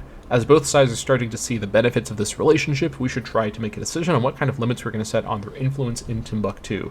Okay, so I could gain... ooh. Okay, that's the territory of Timbuktu. That's still a pretty strong bonus for the Timbuktu tile, and 18 gold is a little sweetener, but 25% local tax for 10 years in the Timbuktu territory. That's, you know, that's something right there. Timbuktu by itself provides 0.23 tax income, which makes it, let's compare to like a big gold mine, for example. Let me find one of my gold mine tiles. Yeah, so like that's comparable to a very, very overcrowded gold mine producing gold. I mean, obviously that's what the gold mine's producing, but you know what I'm trying to say. Like Timbuktu, which itself is also a gold producing tile, is extremely valuable. So, or I could go for this, which would give me pop growth in, I believe this is the Timbuktu tile again, it is. That's actually not the worst. Like, this is kind of a good competitive set of options. Plus, I do also get 2 citizens in at Timbuktu. They are Sigwik Susu citizens, but Timbuktu has very good conversion and assimilation locally, so that's not that big of a deal. Now, I think I probably want the tax bonus, but I'm certainly open to the pop growth bonus. What's my pop growth like right now? 0.33%. It's pretty slow, and this would speed it up a little bit. I don't know if this is additive or multiplicative. If this is multiplicative, this isn't worth it. If it's additive, which I think it probably is, given how this mechanic works, it's probably going to be it's going to be basically like a 50% almost bonus for the pop growth. But I don't think pop growth is super critical here right now. I think pop growth will become better in the later in the late game, but I think at the moment I want the tax bonus for Timbuktu. We will only accept their merchants in the city. Alright, very, very minor economic bonus, but it does help Timbuktu a little bit, which certainly is good. Alright, let's split you up, have half of you head over here, and the other half of you make your way over here, and then I'll have the horses. I said I'll have the horses. Please. Oh my gosh. There we go. You guys come to Niani to come into Kamaro right afterwards. Alright, now we wait for everyone to arrive. Whew. Okay. Just making sure really quick. Alright, the alliance is still strong. Very good. Good. If that all broke apart right now, that'd be very sad, but we are in the clear for a nice consolidated war effort right here.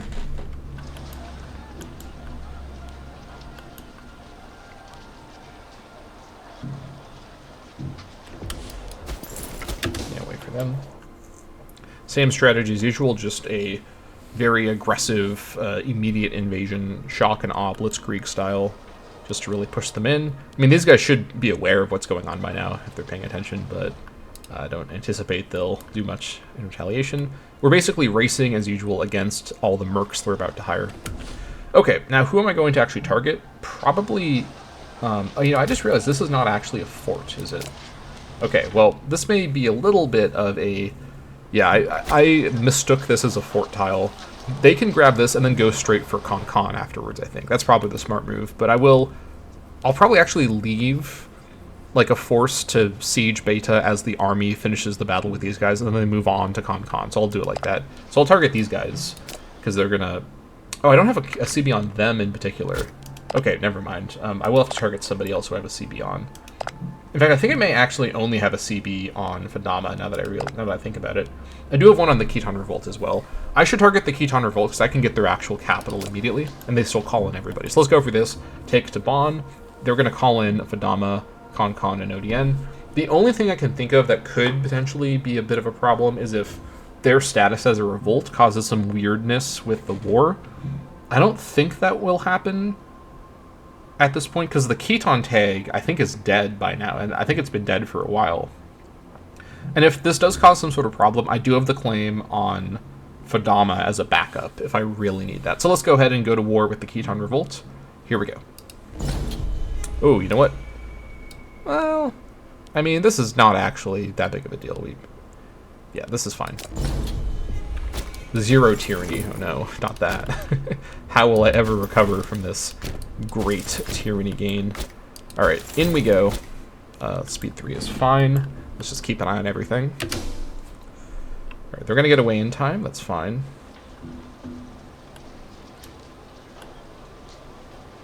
Oh. This is not ideal. These guys will get caught. This guy should win the fight, but it's a little awkward. Yeah, I'm gonna have him finish the fight, then run backwards, I think. Wasn't expecting someone to be right there, but that's okay. 28th of December should be fine. Alright, there's that victory. You guys, what's your speed to get here? Okay, we get away in time. We'll come down to the siege. That was a bit aggressive on my part. I didn't think there'd be someone standing right there, in fairness. Kind of screwed me up. Okay, we got a stack wipe over here. These guys are going to walk into... They're actually walking here, so that's fine. The fortifying Son of Fulu was smart right there. We also have Convert Debira, which I actually didn't even realize was happening in the background. I will happily lose 2.50 AE right now. Sure. Thank you. Alright.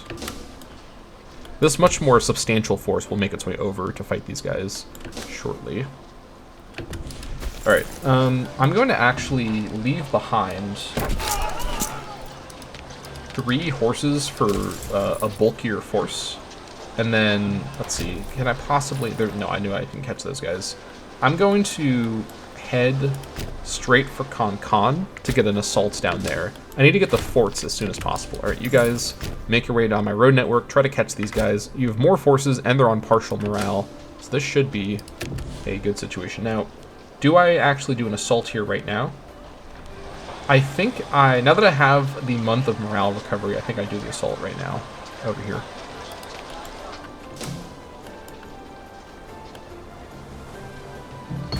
Sacking of Fadama. Lambu Kamara has led her men to glorious victory during the siege of Fadama. The enemy flee in disgrace, and all that is left is to decide on how to treat the residents within. Needless to say, these spoils of war like that caused us back in Timbuktu to admire Lambu greatly. Believing such wealth in the hands of one man could cause one... Oh my god, I did it again. The hands of one woman could cause problems in the future. I've read this event so many times, I do it so automatically. Alright, so this place here is farmland on the river, which we should not overlook. But this is in the wrong province. This is in Guinea, so I'm going to go ahead and say none shall hide. Alright, you guys can now... I'm actually going to send these guys to... let's head to Con just to try to do a combined assault kind of thing. Just to ensure a categorical minimum of funny business. It's very important. Alright, we have enough PI to do a city foundation as well. Let me go ahead and do exactly that. Where do I want to found a city next is the question. I think I'm going to actually get a city foundation going in, let's see. I think I'm going to found a city in there. I want to get Timbuktu fully set up with all the cities at this stage. It's a shame that so many of these tiles are just not workable for cities, but it is what it is. Oh, actually, I don't have quite enough. I misspoke. I need one more month to tick. Sacking of a beta. There we go. This is probably None Shall Hide. Actually, it's not None Shall Hide. It is Let the Men Roam Freely, with a hope that nothing funny happens from that. Nothing funny happened from that. All right. These guys here can definitely go and just kill this force in Mosadugu, who they should catch, I think. Yeah, I'm pretty sure they're going to catch them there. Try to catch those guys. You actually leave behind your heavy cav, who can't do an assault, to get this in the meantime. Alright, everyone else is arriving now. You come and grab... yeah, crossing the river here is fine. Is it? Maybe not. Oh, you know what? This is being led by my worst governor. Okay, you know what? Never mind. You guys are not going into combat if I can possibly avoid it. I forgot that yeah, this is my Gene governor. He is not very good at combat at all. So let's have you guys actually stay. Let's have you guys actually stay here just as a kind of swing army, because they're not going to make the attack because of the numbers, but I shouldn't make the attack myself because of the strength of the governor. All right, here we go. And then there's the tick. Once these guys arrive, we will declare the attack in a few days, or declare the assault, I mean, in a few days. All right, very good. You guys head on up to Kamaro, and then you guys down here can go ahead with your, yeah, this is more than fine. Order the assaults. Here we go. Some mercs. Tarifa Chialabelli died of dysentery at the age of 70. She was the Democrat Party leader, rival of the head of the Swagan family, head of the Chialabelli family.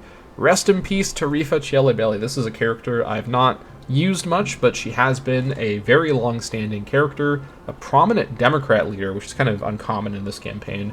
Most of my prominent characters have tended to be, from my recollection, oligarchs, but she has been a major Democrat leader, and it is sad to see her go at the end of the day. Who's the new Democrat head? It is my current censor, Yentema Isawagan. Okay. This has also shifted things, and now Basibi Zabarima is expected to be the next Archon. I'm actually okay with this. This would result in a clear, low focus on war next episode, which I've done 2 episodes that are war focused back to back, so that's understandable. And this would be a good moment. He is a trad, so I would not have the build cost reduction, but he's a pretty good character for a economy episode otherwise. Definitely nowhere near as good as Lambu, who's kind of an unusual, like, you know, superstar character, but he's a solid finesse character that we could make use of. I'm probably not going to prevent this, but we'll see what happens. All right, sacking of Khan Khan. All right, so Khan Khan is going to be, yeah, I can get away with this. None shall hide. All right, and then we shall just kind of go up to grab this stuff, because I actually do need to get this for the peace deal I want. And yeah, now we wait and see what happens from here. Got that. Everyone come to Kamaro. We will end the war momentarily.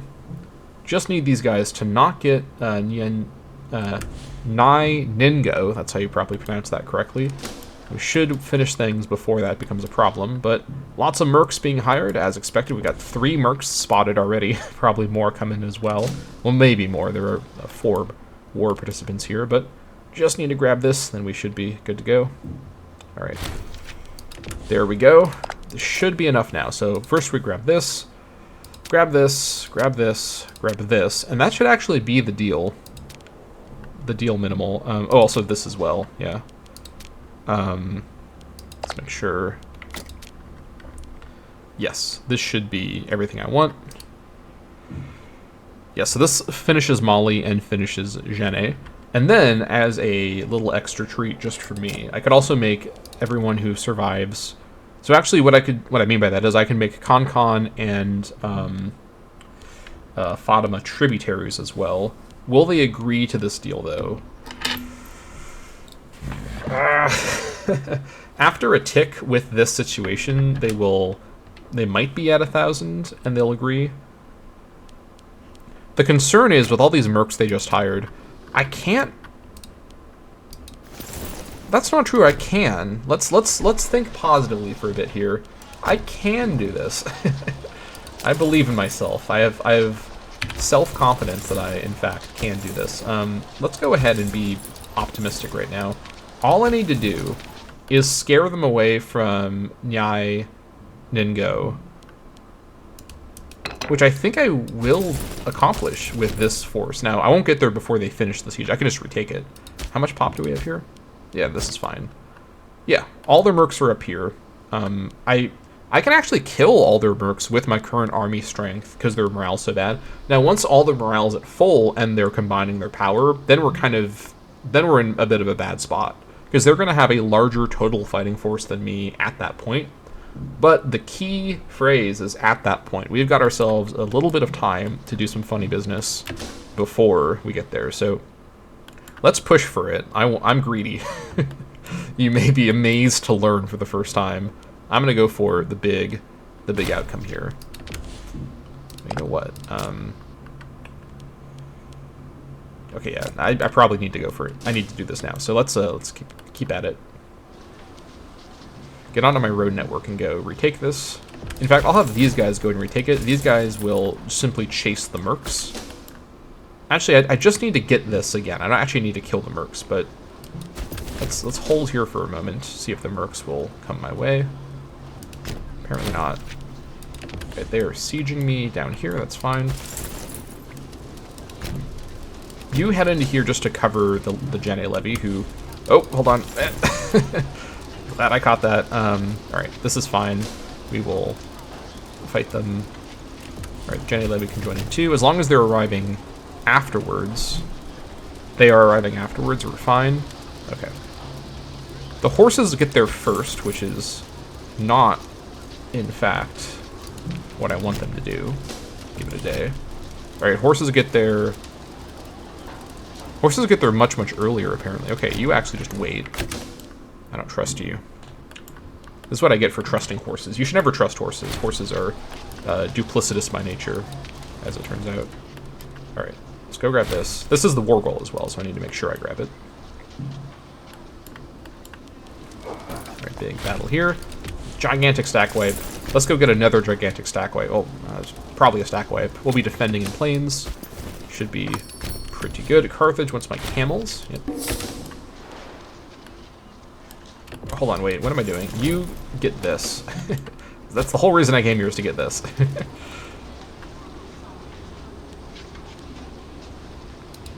Battle of Akita. There we go, another gigantic stack wipe. And then these guys here may ruin my day. So let's come down to cover the guys in Ningo. I think I've said the name of this place like 5 different ways now, but we've gotten a couple of cheeky, gigantic mercenary slaughters in at the last minute here. Alright, there we go.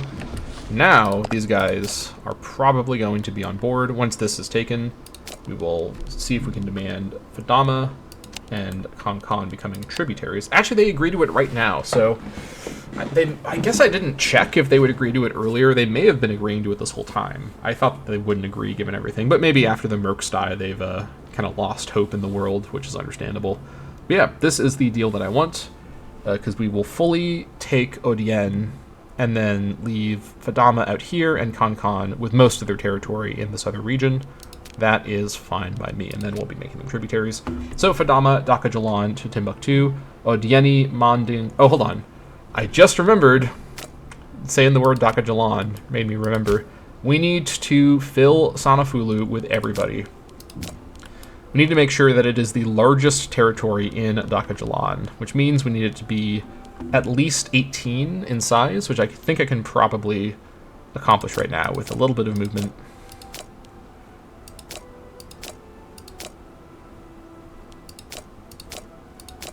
Just to be on the safe side, let's bring it to 21. So, assuming I have calculated this right, this should mean that Sanafulu remains the capital because it's the largest tile. If it moves now, I will jump out of the atmosphere into space somehow. I don't know how I'll do that, but I will discover the world's worst superpower to just jump really high. That'd actually be kind of a cool superpower, but I will experience a transformation into this situation I don't know why I'm yapping about this goofy scenario that's not going to actually happen, but I will be deeply upset. That's the more realistic way to phrase it, as opposed to whatever I was just talking about, if Sanafulu is no longer the capital in just a second right now. So here we go. Fadama Dakajalan to Timbuktu, Odieni Manding to Timbuktu, Fadaman Manding to Timbuktu, Konkani Manding to Timbuktu, and Fadama and Konkan become tributaries. Alright, this is the key thing, and it did stay the capital, so no atmosphere breaking jumps in this video. It may happen later, but for now, I'm staying put, staying sat in my chair. No jumping right now. Alright, Odieni Elite, I'm going to go ahead and banish those of class. There's the peace deal. Okay.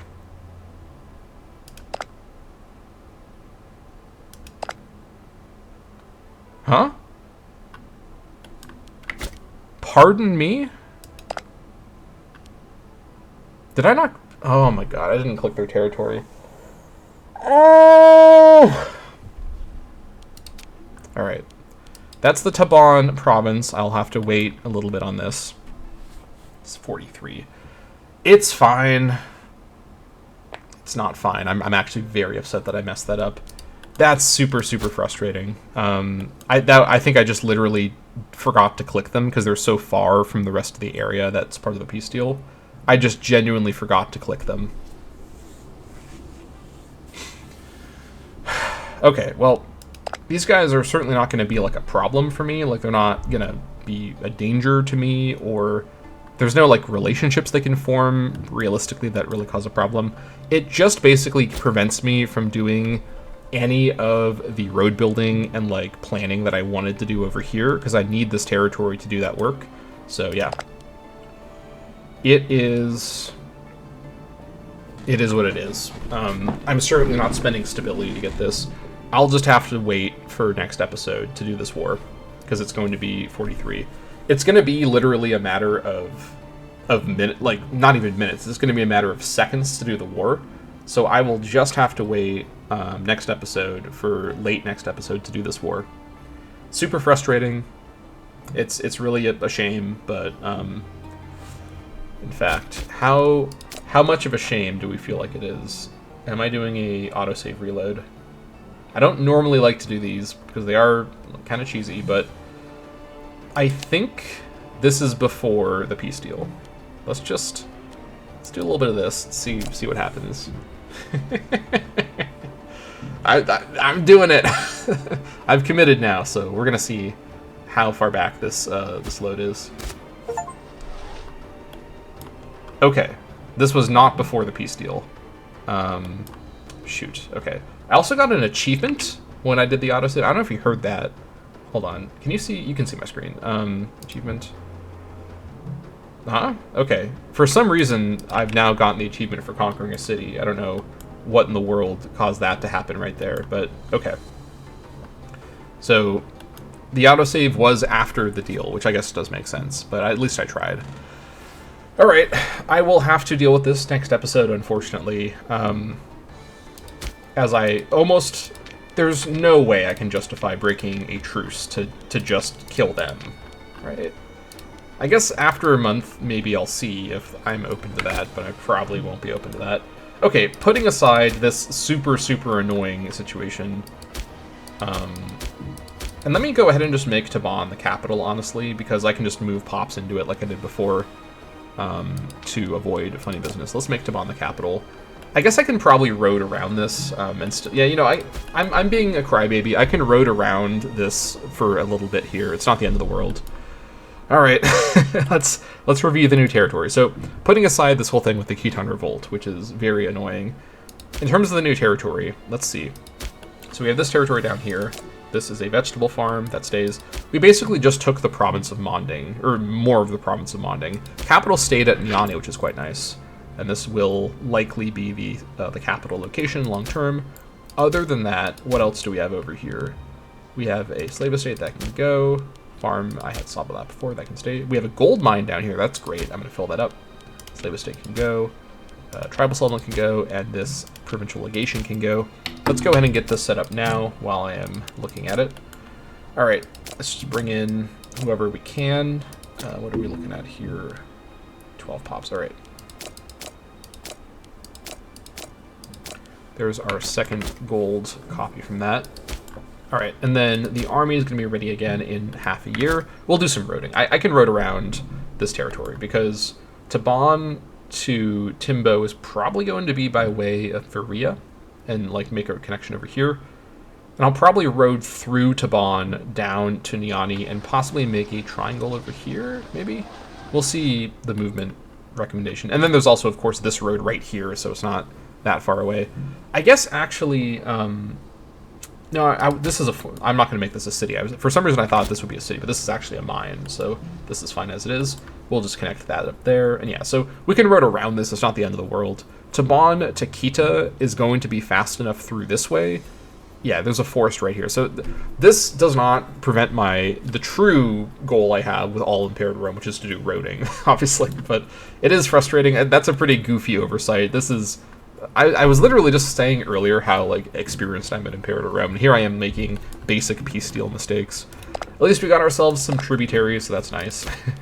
Lower the maintenance. I guess that reduced my income. It's being recalculated right now, so never fear. It is... Ooh, hold on. 84% commerce income. Wow. Okay. We also have a couple of problems. Wow. Okay. What is the problem here? Power base.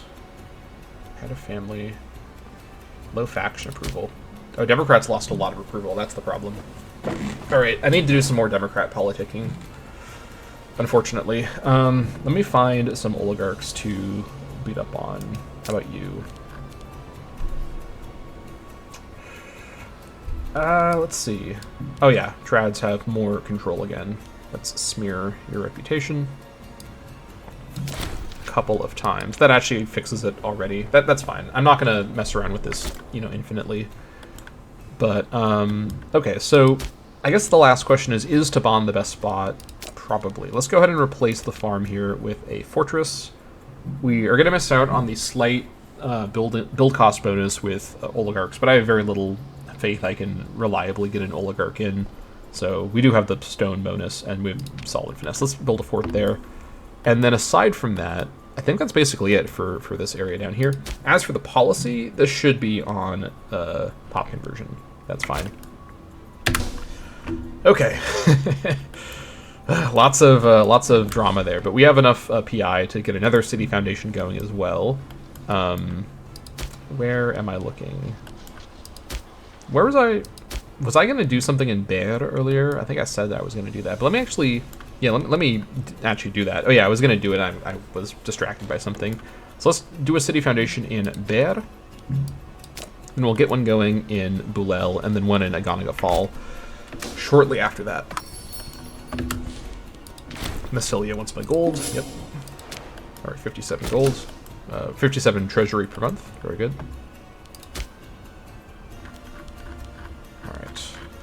Very, very good. December of this year for that. And then I do also need to think about Divine Sacrifice. Getting my stability back up is going to be helpful as well. That's going to be... that's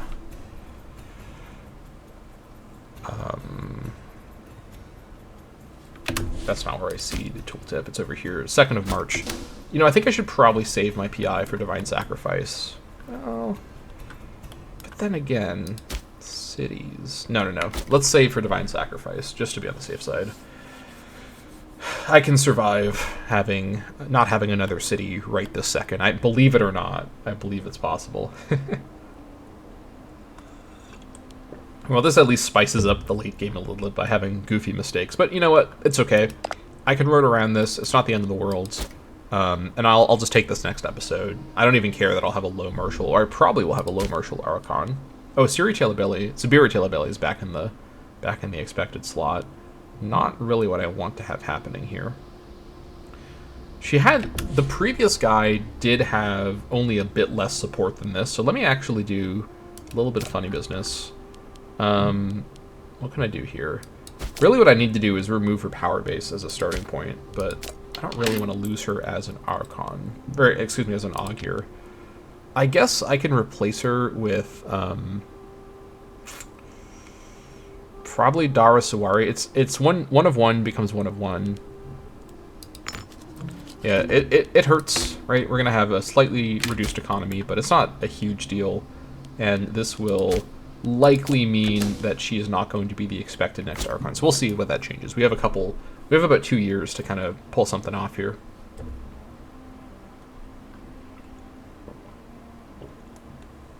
All right, let's see. Tribal people request migration. A sizable quantity of tribal people resident in the settlement of Kamaro have requested permission to the local administration to cross the borders into land owned by our neighbor Fadama. This request comes backed up by a generous promise of gold. Who wants to move to Fadama? Like, what are you doing? I guess these are the previous people of Fadama, so I guess it kind of does make sense. They would actually pay me 500 gold for this, which is absurd. I could also move them by force to, yeah, Folila, which I don't think is that big of a deal. Or, yeah, this is not worth it. So let's allow them to pay me for this. Now, this would actually, just in case, let me preempt, hold on. Okay, I've discovered a problem with just doing that. This might depopulate Kamaro. However, I should be able to repopulate, assuming it does move 4. Alright, it did actually depopulate. Let's repopulate it with pops from here. Actually, I need to find... Okay, hold on. I gotta find some bozo pops somewhere. Where's my bozo squad? Oh, here they are. That's 3. Is that enough? It'll have to be enough. Alright, oh boy. They have such a long ways to go. Didn't I have bozos around here before? Yeah, I've got a couple bozos around here. Alright. Let's bring... So, into Figuera... Let's bring in all the bozos we can find. What do we need for this? We can move... Yeah, so there's one. So that's one Badaic bozo. Move them to here, I guess. Badaic bozo from Figuera. Any more Badaic bozos? Nope. Any more Badaic bozos? From Wasulu? No, that's where I just sent him to. Kana. Here we go. Yeah, we have enough. All these Badaic bozos, come on over here. There we go. Kamaro resettled with a Sigwick Ehatil, apparently, but alright. That preserves the provincial integrity. Alright, and we got some money for it too, which is nice. Okay. Got some barbs coming in. They can add some more pops over here, that's fine. I will not be too upset at that. For 22nd of December, we can get to routing.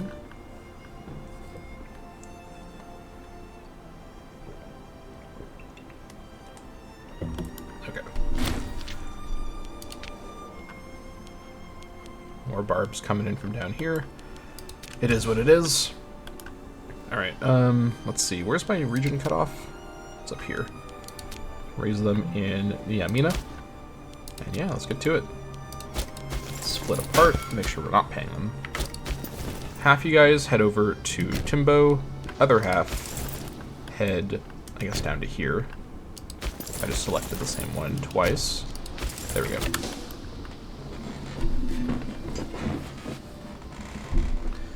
Alright, so we're looking at March 2nd for Divine Sacrifice. Right, road from here to Taban, and then we'll take stock and see where we want to go from there.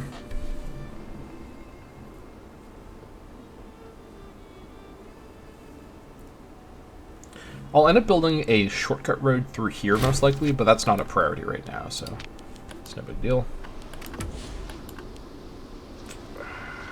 I mean, I could just go kill these guys really quick. Yeah, you know what? Let me wait. They're gonna be stuck there for a while. These guys. Oh yeah. You know my tributaries mercs might actually go kill the barbs. Let me keep not paying my troops after all. Right, road from Timbo down to Taban. Okay, it does go around like this. That's kind of what I thought it would do, but glad to verify that. So it will end up making kind of like a big loop around the Timbuktu, or the Khitan Revolt's territory. We bring sad news. Nyakata Zabarima ate a particularly rotten herring at the age of 73. He was the tribune of the treasury. Rest in peace, Nyakata Zabarima. Another long-standing, important officer character. Your amazing charisma will be missed. And that, there goes our amazing... He's actually acting as a martial character, but there goes our tax bonus. Not great. What are we at now? 57. All right, well, I guess it recalculated. Who do we want to replace? I think I may need to pillage a... 24 is not much better. 38 with 8 is... 37 with 7, 35 with 4. 38 statesmanship with 8 might be the way to go, but let's see who else we have. Anybody... Okay, Layla Isawagan is actually not that bad. Let's bring her in. I think she... Isn't she my rival? She is my rival. Hopefully she doesn't mind. Can I demand remove rival? 30 PI for this, I don't think is worth it. She's also trying to claim a holding from him. Maybe she'll change her thing now, but that's fine. Let's go ahead and give her free hands. I could also sanction her, actually. I guess I should probably do this. Well, hold on. Near death. Okay, never mind. We'll wait for her to die. We'll get her her value for now. But yeah. Aims of the trads realized. Huh? What do they want? Oh, you know what? They wanted conversion. I guess it just happened in the background. I'll take it. Partisans of the traditionalists are practically falling over each other to congratulate Archon Lambu for defending their interests in the Assembly of Timbuktu. Ensuring the concerns of the conservatives were addressed will help win their support in future disputes. Power is for helping your friends. Alright, that's a nice thought. But trads are extremely happy. In fact, I should probably smear some trads while they have such extremely good happiness to really get the full benefit here. Yeah, I should do some of that. Let me find a couple of trads to be smeared here. I should smear you, actually. You're a good target, because I don't want you to become the Archon. Let's go ahead and smear you. Alright. Speaking of which, so she's still expected to be the next Archon, but we'll see if that changes things. Perhaps it will, perhaps it won't. Hopefully it will. But we shall see. Oh yeah, these guys did kill those barbs. That's pretty good. I think they're coming to kill my barbs up there. Okay. Alright, so from Taban to get to Niani, it does go through the forest, interestingly. I guess if this is technically faster, this road here won't create a road here, so this movement isn't based on the road that's not there yet. Now, a road from here to Konfara to Kati would be faster than going through the forest. But if this is genuinely faster, like, because look at this right here, right? Like, we're looking at a plains forest farmland, or I should say a plains forest route is considered faster than a plains route. I don't know how this is the case. These places should be faster to move through, but it is technically saying it's faster to go through the forest. I guess that's okay if it is considered faster ultimately. I don't typically like to actually create roads through forest. And by the way, I just remember there was a comment on one of my previous videos noting that it is actually possible to road through uninhabitable, but it just is like, it costs manpower because of attrition, but it is possible to do it. I thought I've tried it before and it didn't work, but I may have like done it wrong. I'm going to try it again because getting roads to my different satellite locations out here would obviously be very important. But I'll do that after I finish this roading project down here with my army. But in terms of building a road like this, the other thing that concerns me is then I'd probably want to create a connection there. I guess that's not like a big problem, or it's not like a problem necessarily. But let me think about this for a minute. So from Niani, if I was in Niani, I wanted to go to Sanafulu, it would go through the forest again. I think this forest is just in such a spot that getting up to my road network up here goes through the forest no matter what. Unless I committed to building the road around like this. I guess it builds the road in this part of the tile, so it's like further away. It's not like a direct thing. So maybe that's the reason. If this road was here, I presume this would be faster than going through the forest. Going through the forest then means I could Well, I guess another idea could be I could build a road in Figueira that connects up like with a triangle, and then have the Figueira road connect down, and then maybe build a loop around like that. That probably is the best way of doing it, because then I can get up to here fairly quick. Then I can also go up to Sanafulu fairly quick. So I think with the... In fact, let me build the Figueira road first. So I build a triangle like this, and then the Figueira road will go through the forest down to here. I think I'm going to do that. So let me first see if I'm in Figueira. It goes like that, okay. I think this is probably the best way. So this way, Niani, which is quite isolated from the rest of my area over here, it has a connection where it gets to Sanafulu fairly quickly, because from Sanafulu, that's basically the route that would be taken. And then it has a kind of symmetrical circular route around through here, with the road in Confara forming a triangle with the Furia road. So lots of road plans, obviously, but I think this is... Let me actually go to here, and then form this triangle, and then backtrack like this. All right, I'm happy with that, with these plans. Yeah, because all the stuff in the other region... Oh, Layla Sawagan died already. Alright, Layla Sawagan, the axe, died from overwork at the age of 75. She was trimming the treasury and a rival of the Archon, head of the Sawagan family. Honestly, what can I say? This might be one of the most impactful characters of the campaign. She's been a major player in politics for, I think, honestly, about 50 years or so. Like, this is... She's up there for game impact as a politician, and has been, causing a ruckus this whole time with her stats. So rest in peace to Layla Sawagan. You will definitely be missed. And as for who will replace you, don't have a lot of great options on hand, honestly. I think I'm probably going to have to promote one of my researchers. This is a bit sooner than I would have wanted, but let's see. Yeah, 8 Marshal with 38 Statesmanship. You're going to have to do... Let's find another Civic Advancer. All right, Zainab Sawagan is fine. In fact, you're actually almost good to be an officer, but you're fine for now. Let's go ahead and bring in Hawu Cao as my new Trimming the Treasury. You're actually Sigwick. I could force convert. I don't think that's necessary. Let's go ahead and give her free hand.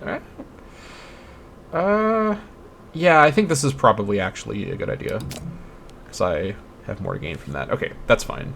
Obviously, national tax is now quite a bit lower, but this is the best I can do under these circumstances. So rest in peace, Layla Sawagan. You will definitely be missed. All right. Hello? Who's this? Oh, here we go, Mercs. The interface wasn't popping up for some reason, so I was like, who are you? Mystery friend. A big barb stack up here. Not ideal, but I don't have forces really free to go deal with that right now. But you know what? I think I missed this because I was distracted by stuff. All right, Divine Sacrifice. Here we go. 40. Actually, we only can just afford it right now, so technically didn't miss it if you were being pedantic like I am always. Let's go ahead and grab this now. There we go. Now I'll save my PI for all the other things I need PI for, like city construction. All right, more barb occupations happening. Great. Tribal Chief Sero offers friendship. We have received an envoy sent by Tribal Chief Sero Diao, ruler of our subject Kankan. He offers our ruler Archon Lambu Kamara his personal friendship. All right, so I don't think I'm going to go for this because she's going to be out of office in about a year and a half, and the opinion with Kankan is genuinely not that big of a deal. Although that being said, her popularity will also go with her when she leaves office. So this is probably better, more so for the opinion boost than for any of the other possible things. So I'll go ahead and agree. That's fine. Kankan is also technically one of my larger remaining vassals or tributaries, so I suppose it's not the worst thing to have a bit of extra opinion with them.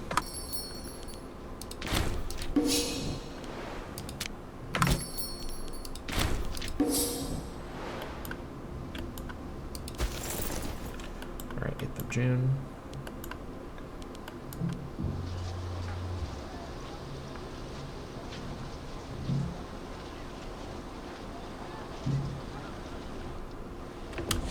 Go ahead and build this triangle.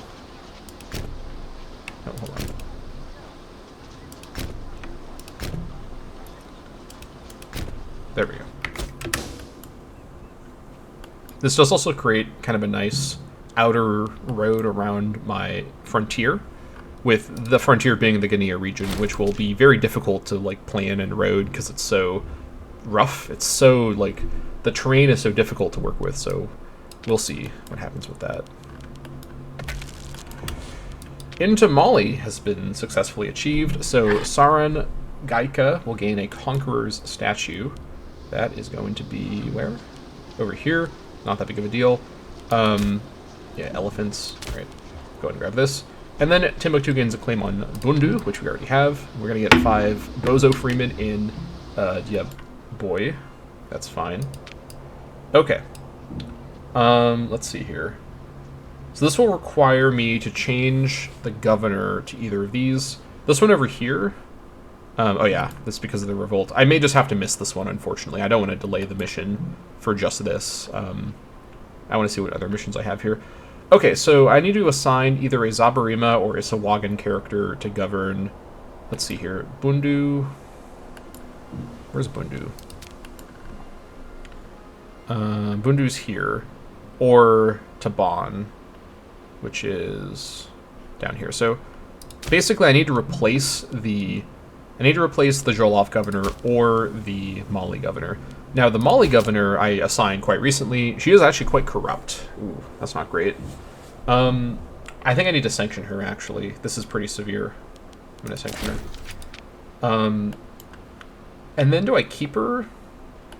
I mean, this guy's getting kind of old, but he's still kicking. You know, I made such a big deal about him not getting sick when he started off. I kind of just want to keep him because he's kind of just a badass. Like, look at him.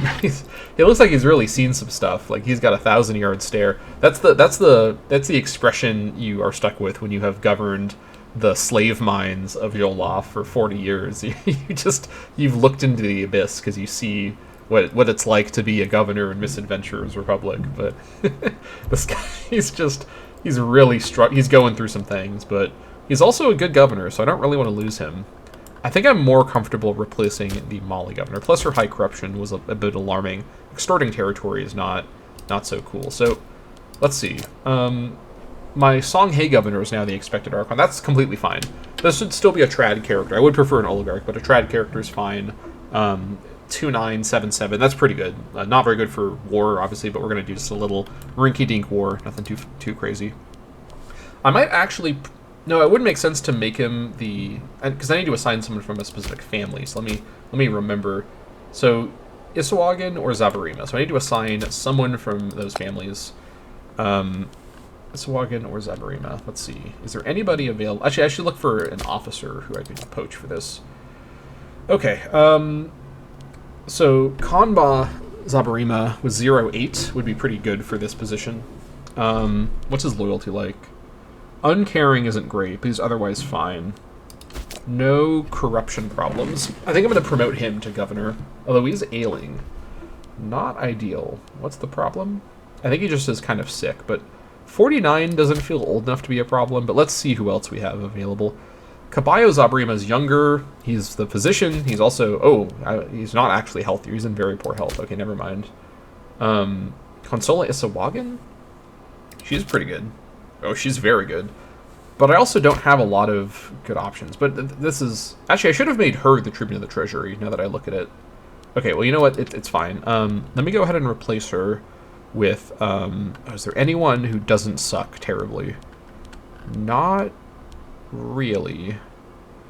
I guess Sakura Zabarima?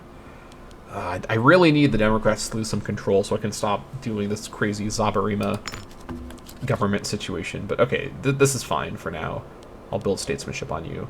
Actually, you know what? No, I'm not gonna accept mediocrity. I'm gonna promote Semu Asakia and replace him with you, because you have good natural but bad statesmanship, and then replace you with him. Let me find him. Here he is. Okay. You've got more statesmanship, and you have better actual full marshal. And then I can now replace... Not you. Here you are. Okay. Replace the Mali governor with Let me find her. Let's see. Consola Isawagan. This is who I want. Alright, so 8-7 is very good. High statesmanship. It's a shame to lock her up as a governor, but let's see. This is fine, and this gives me a character that the mission wants. Isawagan family. Let me just quickly verify. I only have one Isawagan family, right? Okay, I do, yeah. I think I was thinking of something else. Alright. Consola Isawagan, welcome to the governorship of Mali. I need to now fix all of the policies, of course. Let's go ahead and do that really quick. Also make sure this... Oh, I need acquire to bond for this. Ah, I see. Okay, before you get too comfortable, let's quickly see. Are there any Zabarima characters who I could bring in instead? This mission is a nightmare. Okay, 6 and 6. 30 years old. Sakura Zabarima. You're honestly... Oh, crafty? Never mind. Oh, boy. Please, I beg of you, game. Someone save me from this thing. Okay, 0-8. You know what? I'm going to chance it with Zonga Zabarima. Or, I mean, Konga Zabarima. Let's replace him with Alima Zabarima. Actually, why don't I just use her? Yeah, you know what? Let's just use her, actually, as the actual governor. I don't need to do any replacing at all. Where was she? Oh, I just overlooked her earlier. Okay, I'm gonna bring you in. You're abrasive, that's fine. No corruption problems. Statesmanship's pretty good. There we go. Okay, now...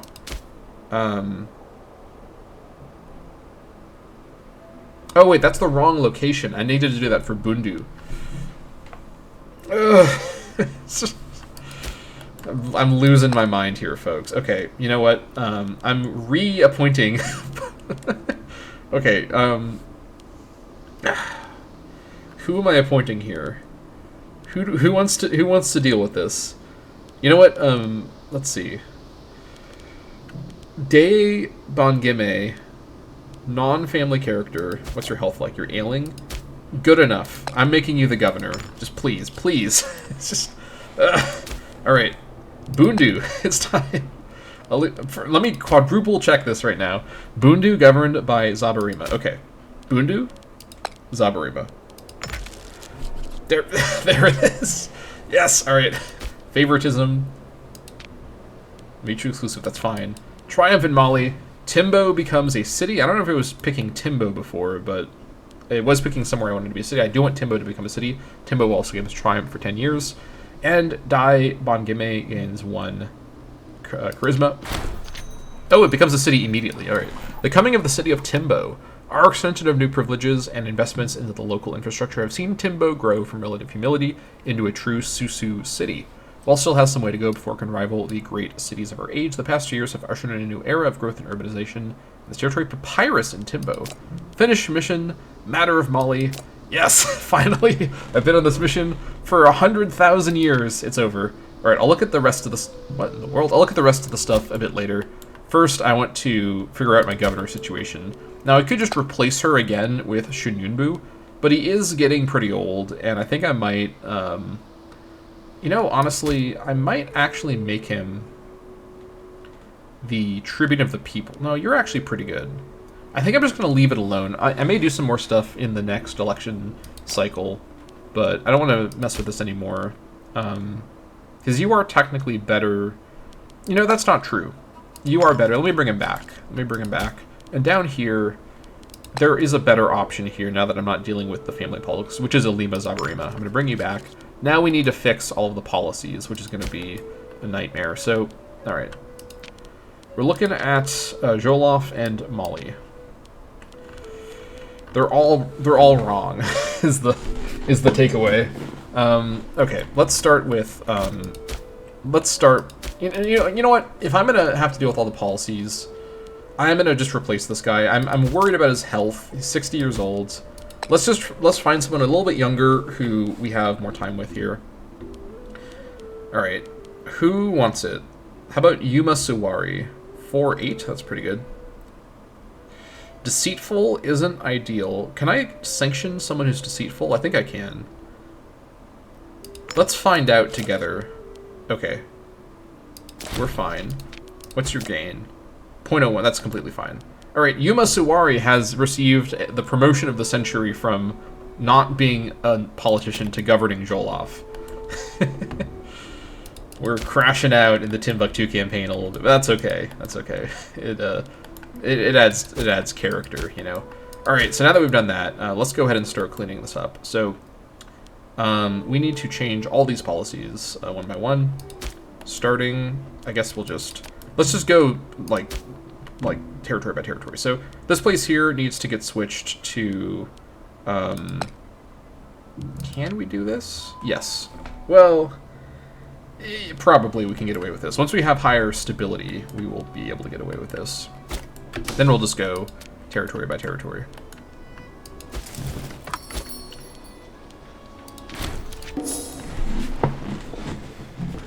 Need more Gatorade.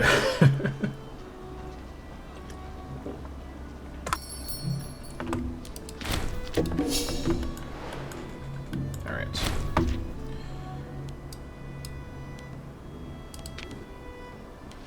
That's great. Liberation. The Council of Bakunu has taken it upon themselves to free a sizable quantity of privately owned slaves. Yeah, that's fine. I will lose loyalty with Yuma. 51's a bit low, but I'm gonna hope it just doesn't cause any problems. I don't want to gain 10 corruption on Yuma. That's obviously not a good idea for freedom. Alright, continuing on with the thankless task of cleaning up all this nonsense. Alright, so encourage trade here is not actually the worst idea, but I want to continue focusing on conversion. So get back to it. Don't let me catch you not doing conversion. Get it going again, please.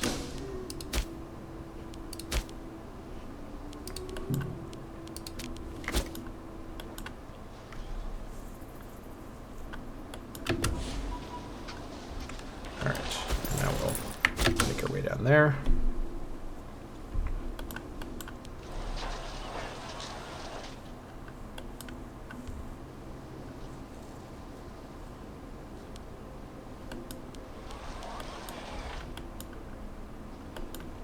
Alright, I think that's all the roading I want to do down here. You can actually go ahead and make your way up to Kadama for some roading projects. And I should actually review my missions here. Matter of Guinea does make a lot of sense, but I want to focus on pivoting northward a little bit, or really pivoting eastward, if I could do that. Stabilize and grow Jollof. No, not doing this one. Invade Emporia. Attack the province of Emporia in a large-scale invasion. Start a trans-Saharan invasion into Emporia. So Emporia is, when you say Emporia, what exactly are we talking? Oh, here we are, Emporia. So that means fighting Oyat, which I certainly, could do, but do I want to fight Oyat? Hold on. Have I been? Hold on, wait. Just checking something really quick. Oh, yeah. Okay. I wanted to fight... Oh, yeah, what are we... 1 second. Got a bunch of notifications I gotta glance at. Okay, so fighting Oyat, what does that look like? Oyat's currently... Oh my gosh. Thapsus going crazy. Also, Mauritania is kind of alarming, to say the least. But Oyat is a pretty powerful guy up here. I'm obviously a bit stronger than they are, but this would be a bit more of a substantial fight. Well, not really. They're kind of puffing out their chest a bit with this desert territory, but it's not really real. Like, they're a coastal guy. You know how it is with the coastal guys. Is this their... Okay, not fortified. Okay, no fort up here. Fort here at their city. And then is this their capital? It is. Fort over here. This is pretty rich land, and I think I could actually get myself this Mediterranean foothold, which is obviously great for trade opportunities. I am increased... Oh my god. S-Souk going crazy? What? What? How did... What? Okay, S-Suk has gone sicko mode over here with Gao. I don't know how they did this, but somehow S-Suk has gone toe-to-toe with their much larger neighbor to the south. This is chaotic, but I do want to expand into Songhai and ultimately Ouagadougou, but I just don't have a mission pointing me that direction at the moment. I really wish I did, because it's like if you look at where my capital is, right? Like I've basically just focused on Western, Southern, and Northern expansion, and basically not focused at all on meaningful Eastern expansion for most of the campaign. But without a mission to get me claims, I just don't really feel like I have the PI to get... Well, that being said, who am I going to be dealing with here? Like, largely probably Gao. I guess we'll see what happens with this war with S-Suk. Maybe we wait for this to resolve until we head that direction. So we could also do Tadla, which would be probably a different province. Yeah, Tadla's up here. So this would be a war with, actually, possibly a war with Mauritania. Do I want to fight Mauritania over Oyat? Mauritania is a much larger enemy. I'm still stronger than Mauritania, but Mauritania also brings in Kalama. Let me figure out where they are. Okay, Kalama's over here. I think Oyat's probably a better target. This also, most importantly, gives me more dip range further towards the east, where all the big traders are going to be found. So I think some sort of invasion of Oyat is actually not the worst idea. They're diplomatically isolated. I can also, here's what I can do. I can road my way towards Oyat right now and next episode. And then once I resolve this goofy situation with the inexplicably still surviving Khitan revolt, I can then pivot towards a full-on invasion of the Mediterranean with Oyat through Invade Emporia. I convinced myself that sounds really cool. Let's do it. Invade Emporia. Attack the province of Emporia in a large-scale invasion. Starts a trans-Saharan invasion into Emporia. Alright, so let's see what we're dealing with here. Prepare the invasion. This will cost 1,500 manpower and 120 gold. An invasion across the Sahara will be a sizable expedition requiring significant preparation. Before any troops even leave our borders, we will need to dedicate men and resources to ensuring supply lines and logistics can be maintained. I'll get that going. What will this require? Oh, this is going to give me a bunch of claims. That's great. 25 PI. Okay. Okay, interesting. We'll come back to that. This is obviously a modded mission, so we'll see what awaits us with that. Okay. Pretty excited for that, actually, to be honest. Some really cool stuff there. Okay, speaking of cool stuff, you need to switch back over to conversion. Keep at it.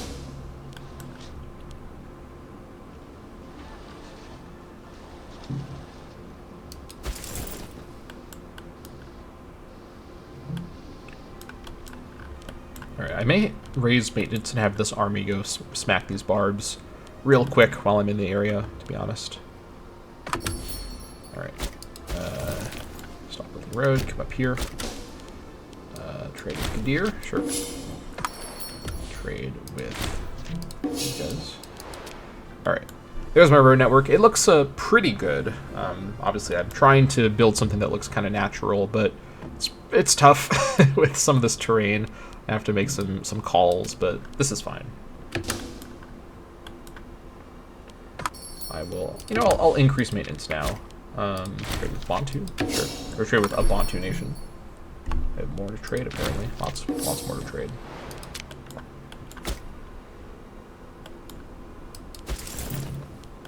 I probably don't need to even have maintenance for these fights, but I may as well, just to be thorough. Also, the last Mali territory can now be switched over. This isn't the worst, but I do want to keep this on conversion.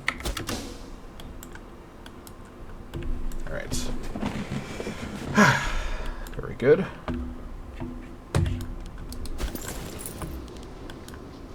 I'm gonna wait for the tick. Dulugu Bolsa died while attempting to steal from a river? From a rival.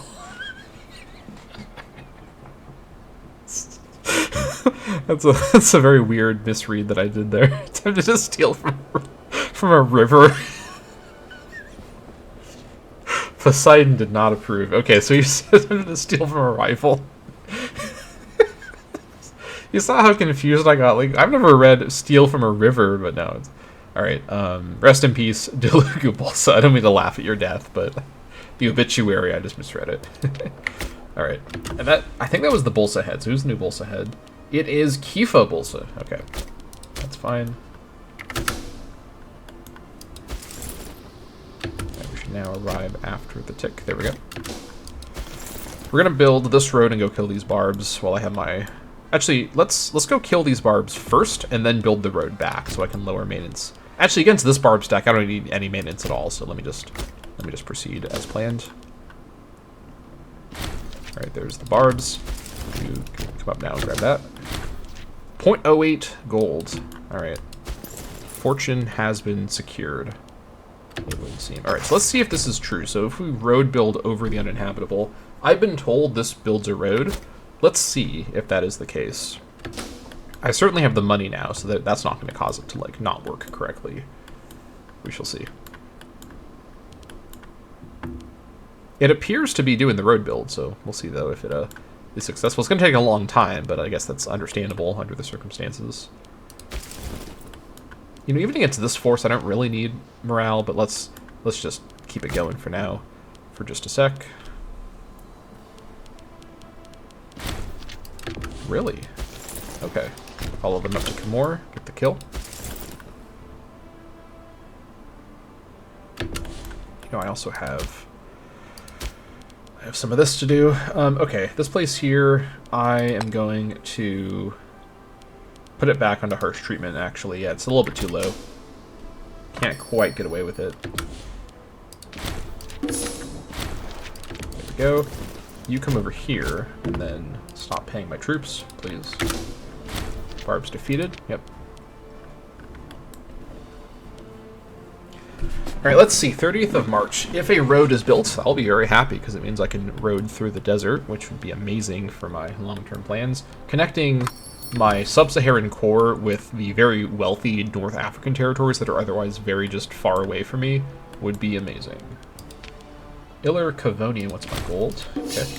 Don't they have gold in Ilir Cavonia? Oh, you know, never mind. I'm not gonna try to understand the AI. Okay, so I don't think it's true that you can road through uninhabitable. Whoever said that, maybe it's the case that in vanilla it does work, but whether it's one of the mods I have, because I remember having tried this before, it just doesn't seem to be a place that roads can be built.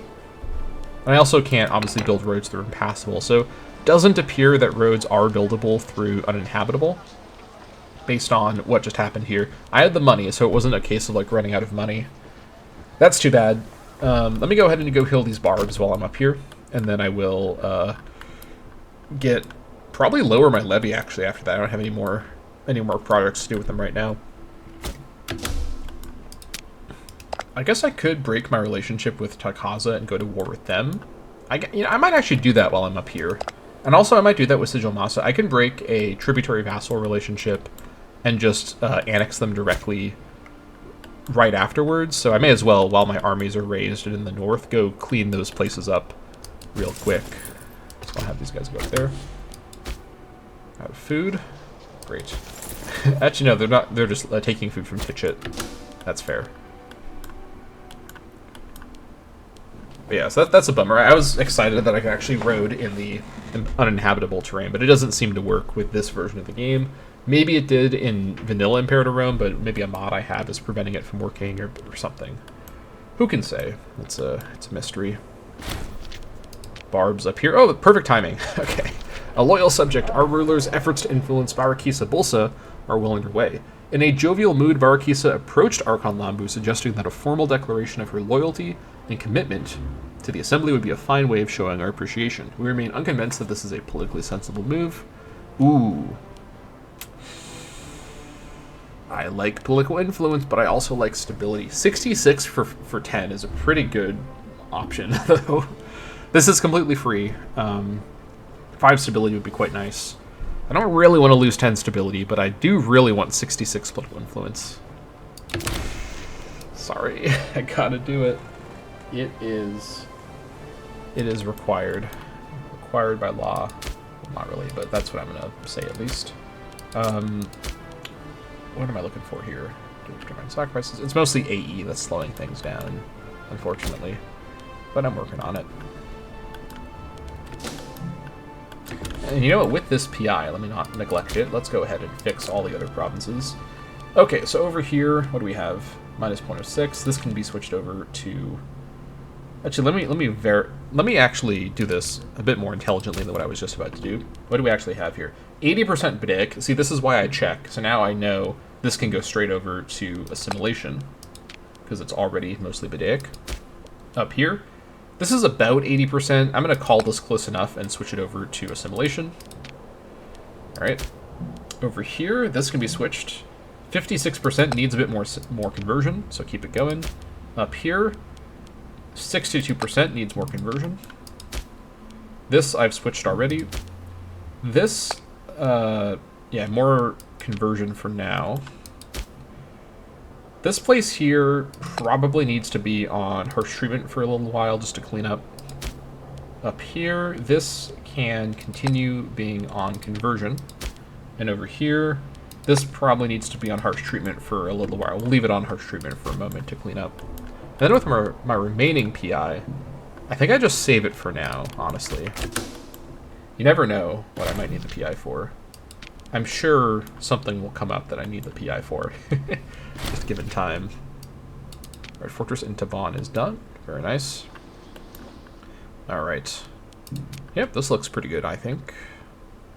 I think squeezing one more city in, or like one more planned city location in, probably in Makenta would be good.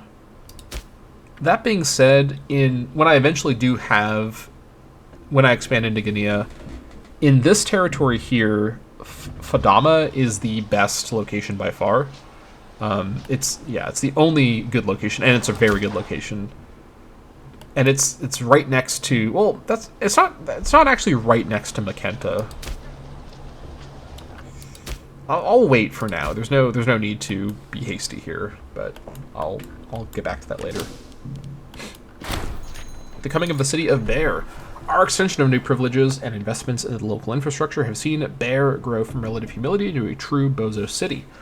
While it still has some way to go before it can rival the great cities of our age, the past 2 years have ushered in a new era of growth and urbanization in this territory. All right, Bear produces dyes. That is kind of an amazing resource from Bear to start producing. This was like a grain or a vegetable tile before. Now I have double dyes here.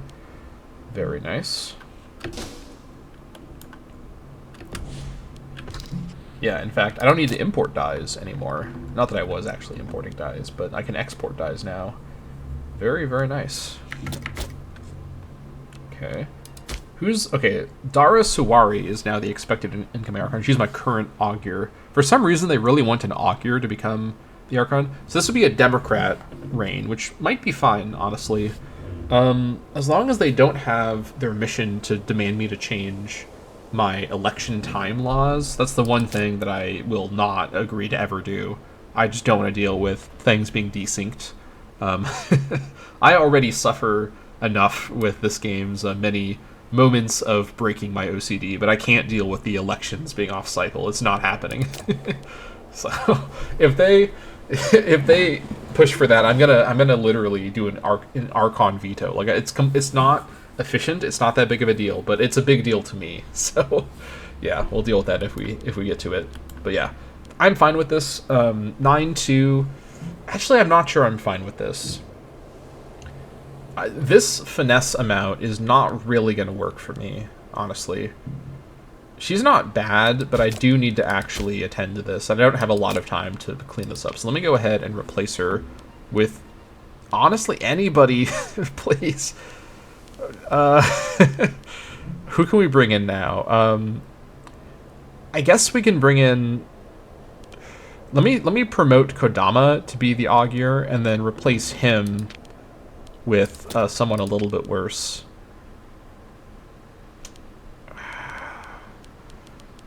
I guess we'll bring in Hawa Isawagan again, and then promote Kodama. Please. Please, I beg of you. Just someone who has finesse. That's all I want in the world. I'm also going to smear her reputation just to be safe.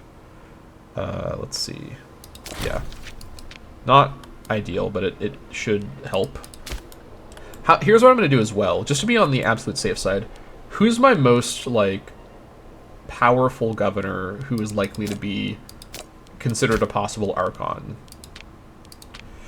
Because Zholov has a lot of power base, but he's a very young politician, so he probably doesn't have a lot of support. I could see BC Zabarima being favored. I would certainly like him to be the Archon, but let's give it a tick and see if a governor is, like, targeted. Again, one downside of not being a Syracuse, okay, of not being an oligarchic republic is I can't see the second, like, runner-up person, so I have to, like, just kind of hope for the best. All right, there's the kill over here, and then I'm gonna go ahead and send these guys. We'll just attack Taghaza in the same spot. This will be next episode when everyone arrives there, but we'll deal with that then. All right. I actually don't want to lose my double dies. Let me go ahead and actually quickly change what I just did there. I want my dies surplus to stay.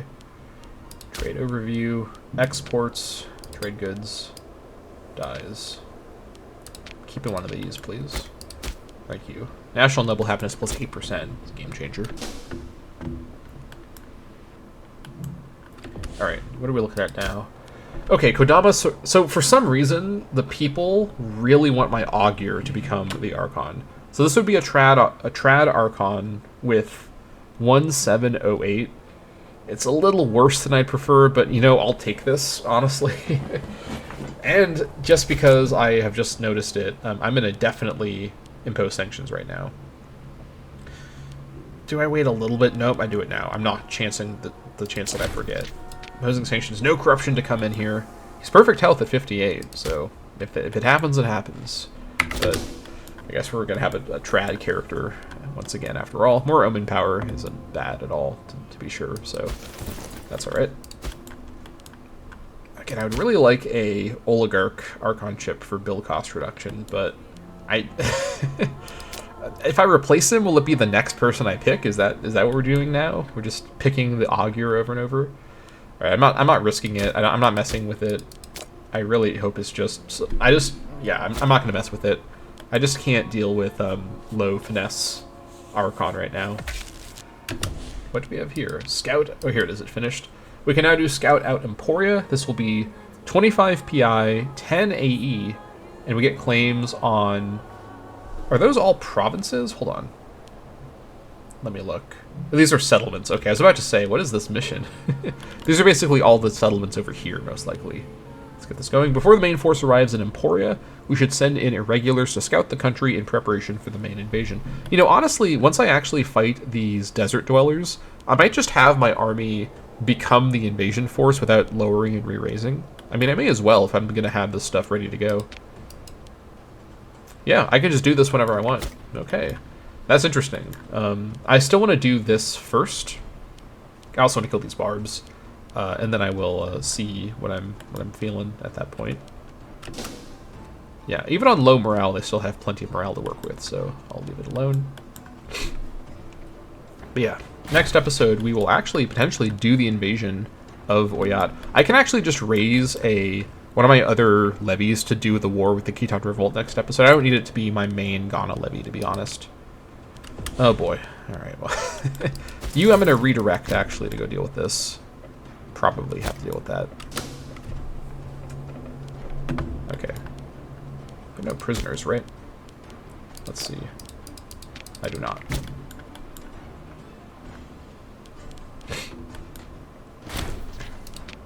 Alright, that's fine. I wish I could raid these. They make my life a lot easier.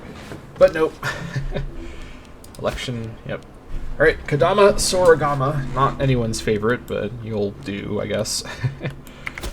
Yeah, that's a shame. But seven finesse is 7 finesse. It could be worse. Citizens abroad. Some of our citizens have left Bale, Wagadu to settle down in our vassal Sigil Masa settlement of Sigil Masa. As they get more used to our ways and learn from our citizens, we hope Sigil Masa will be able to advance and become more civilized as well. After all, this is just a part of the agreement we made with the Federated Tribe. Okay. Some citizens in Bale move there? Where? In Ouagadougou?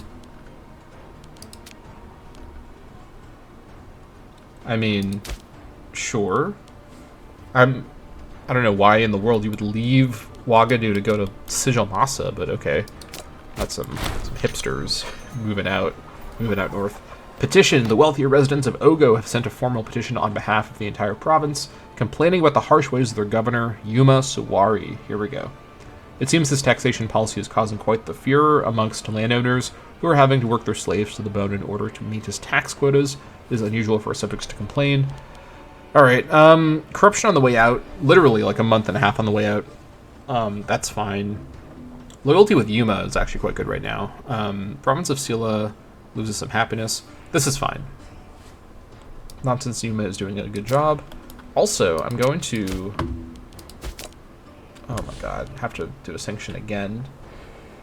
Yep, gotta do it. That was from the event, that's why he had that. Also, you have no corruption. Okay, we're fine. Keeping an eye on him, though. Definitely keeping an eye on him. Alright. Oh, they're doing an assault down here? Pardon me? Ah, they ran out of morale. Ha! Okay. I may be able to catch them in time before they do another assault. Or finish the siege. They're probably going to finish the siege first, though, to be honest. We shall see. Alright, this is done. We'll go catch them in the desert. But that'll happen in the next episode, because we are about to finish this one, and this will be afterwards. Okay. Here we go. Alright. Kodama Sorogama was elected to office and will now rule our nation. 1708. Trads remain in control. 10% omen power. They want to build a temple. Alright. And we will inspect the political situation next time on the Timbuktu campaign. So, thank you all so much for watching, and I'll see you all next time.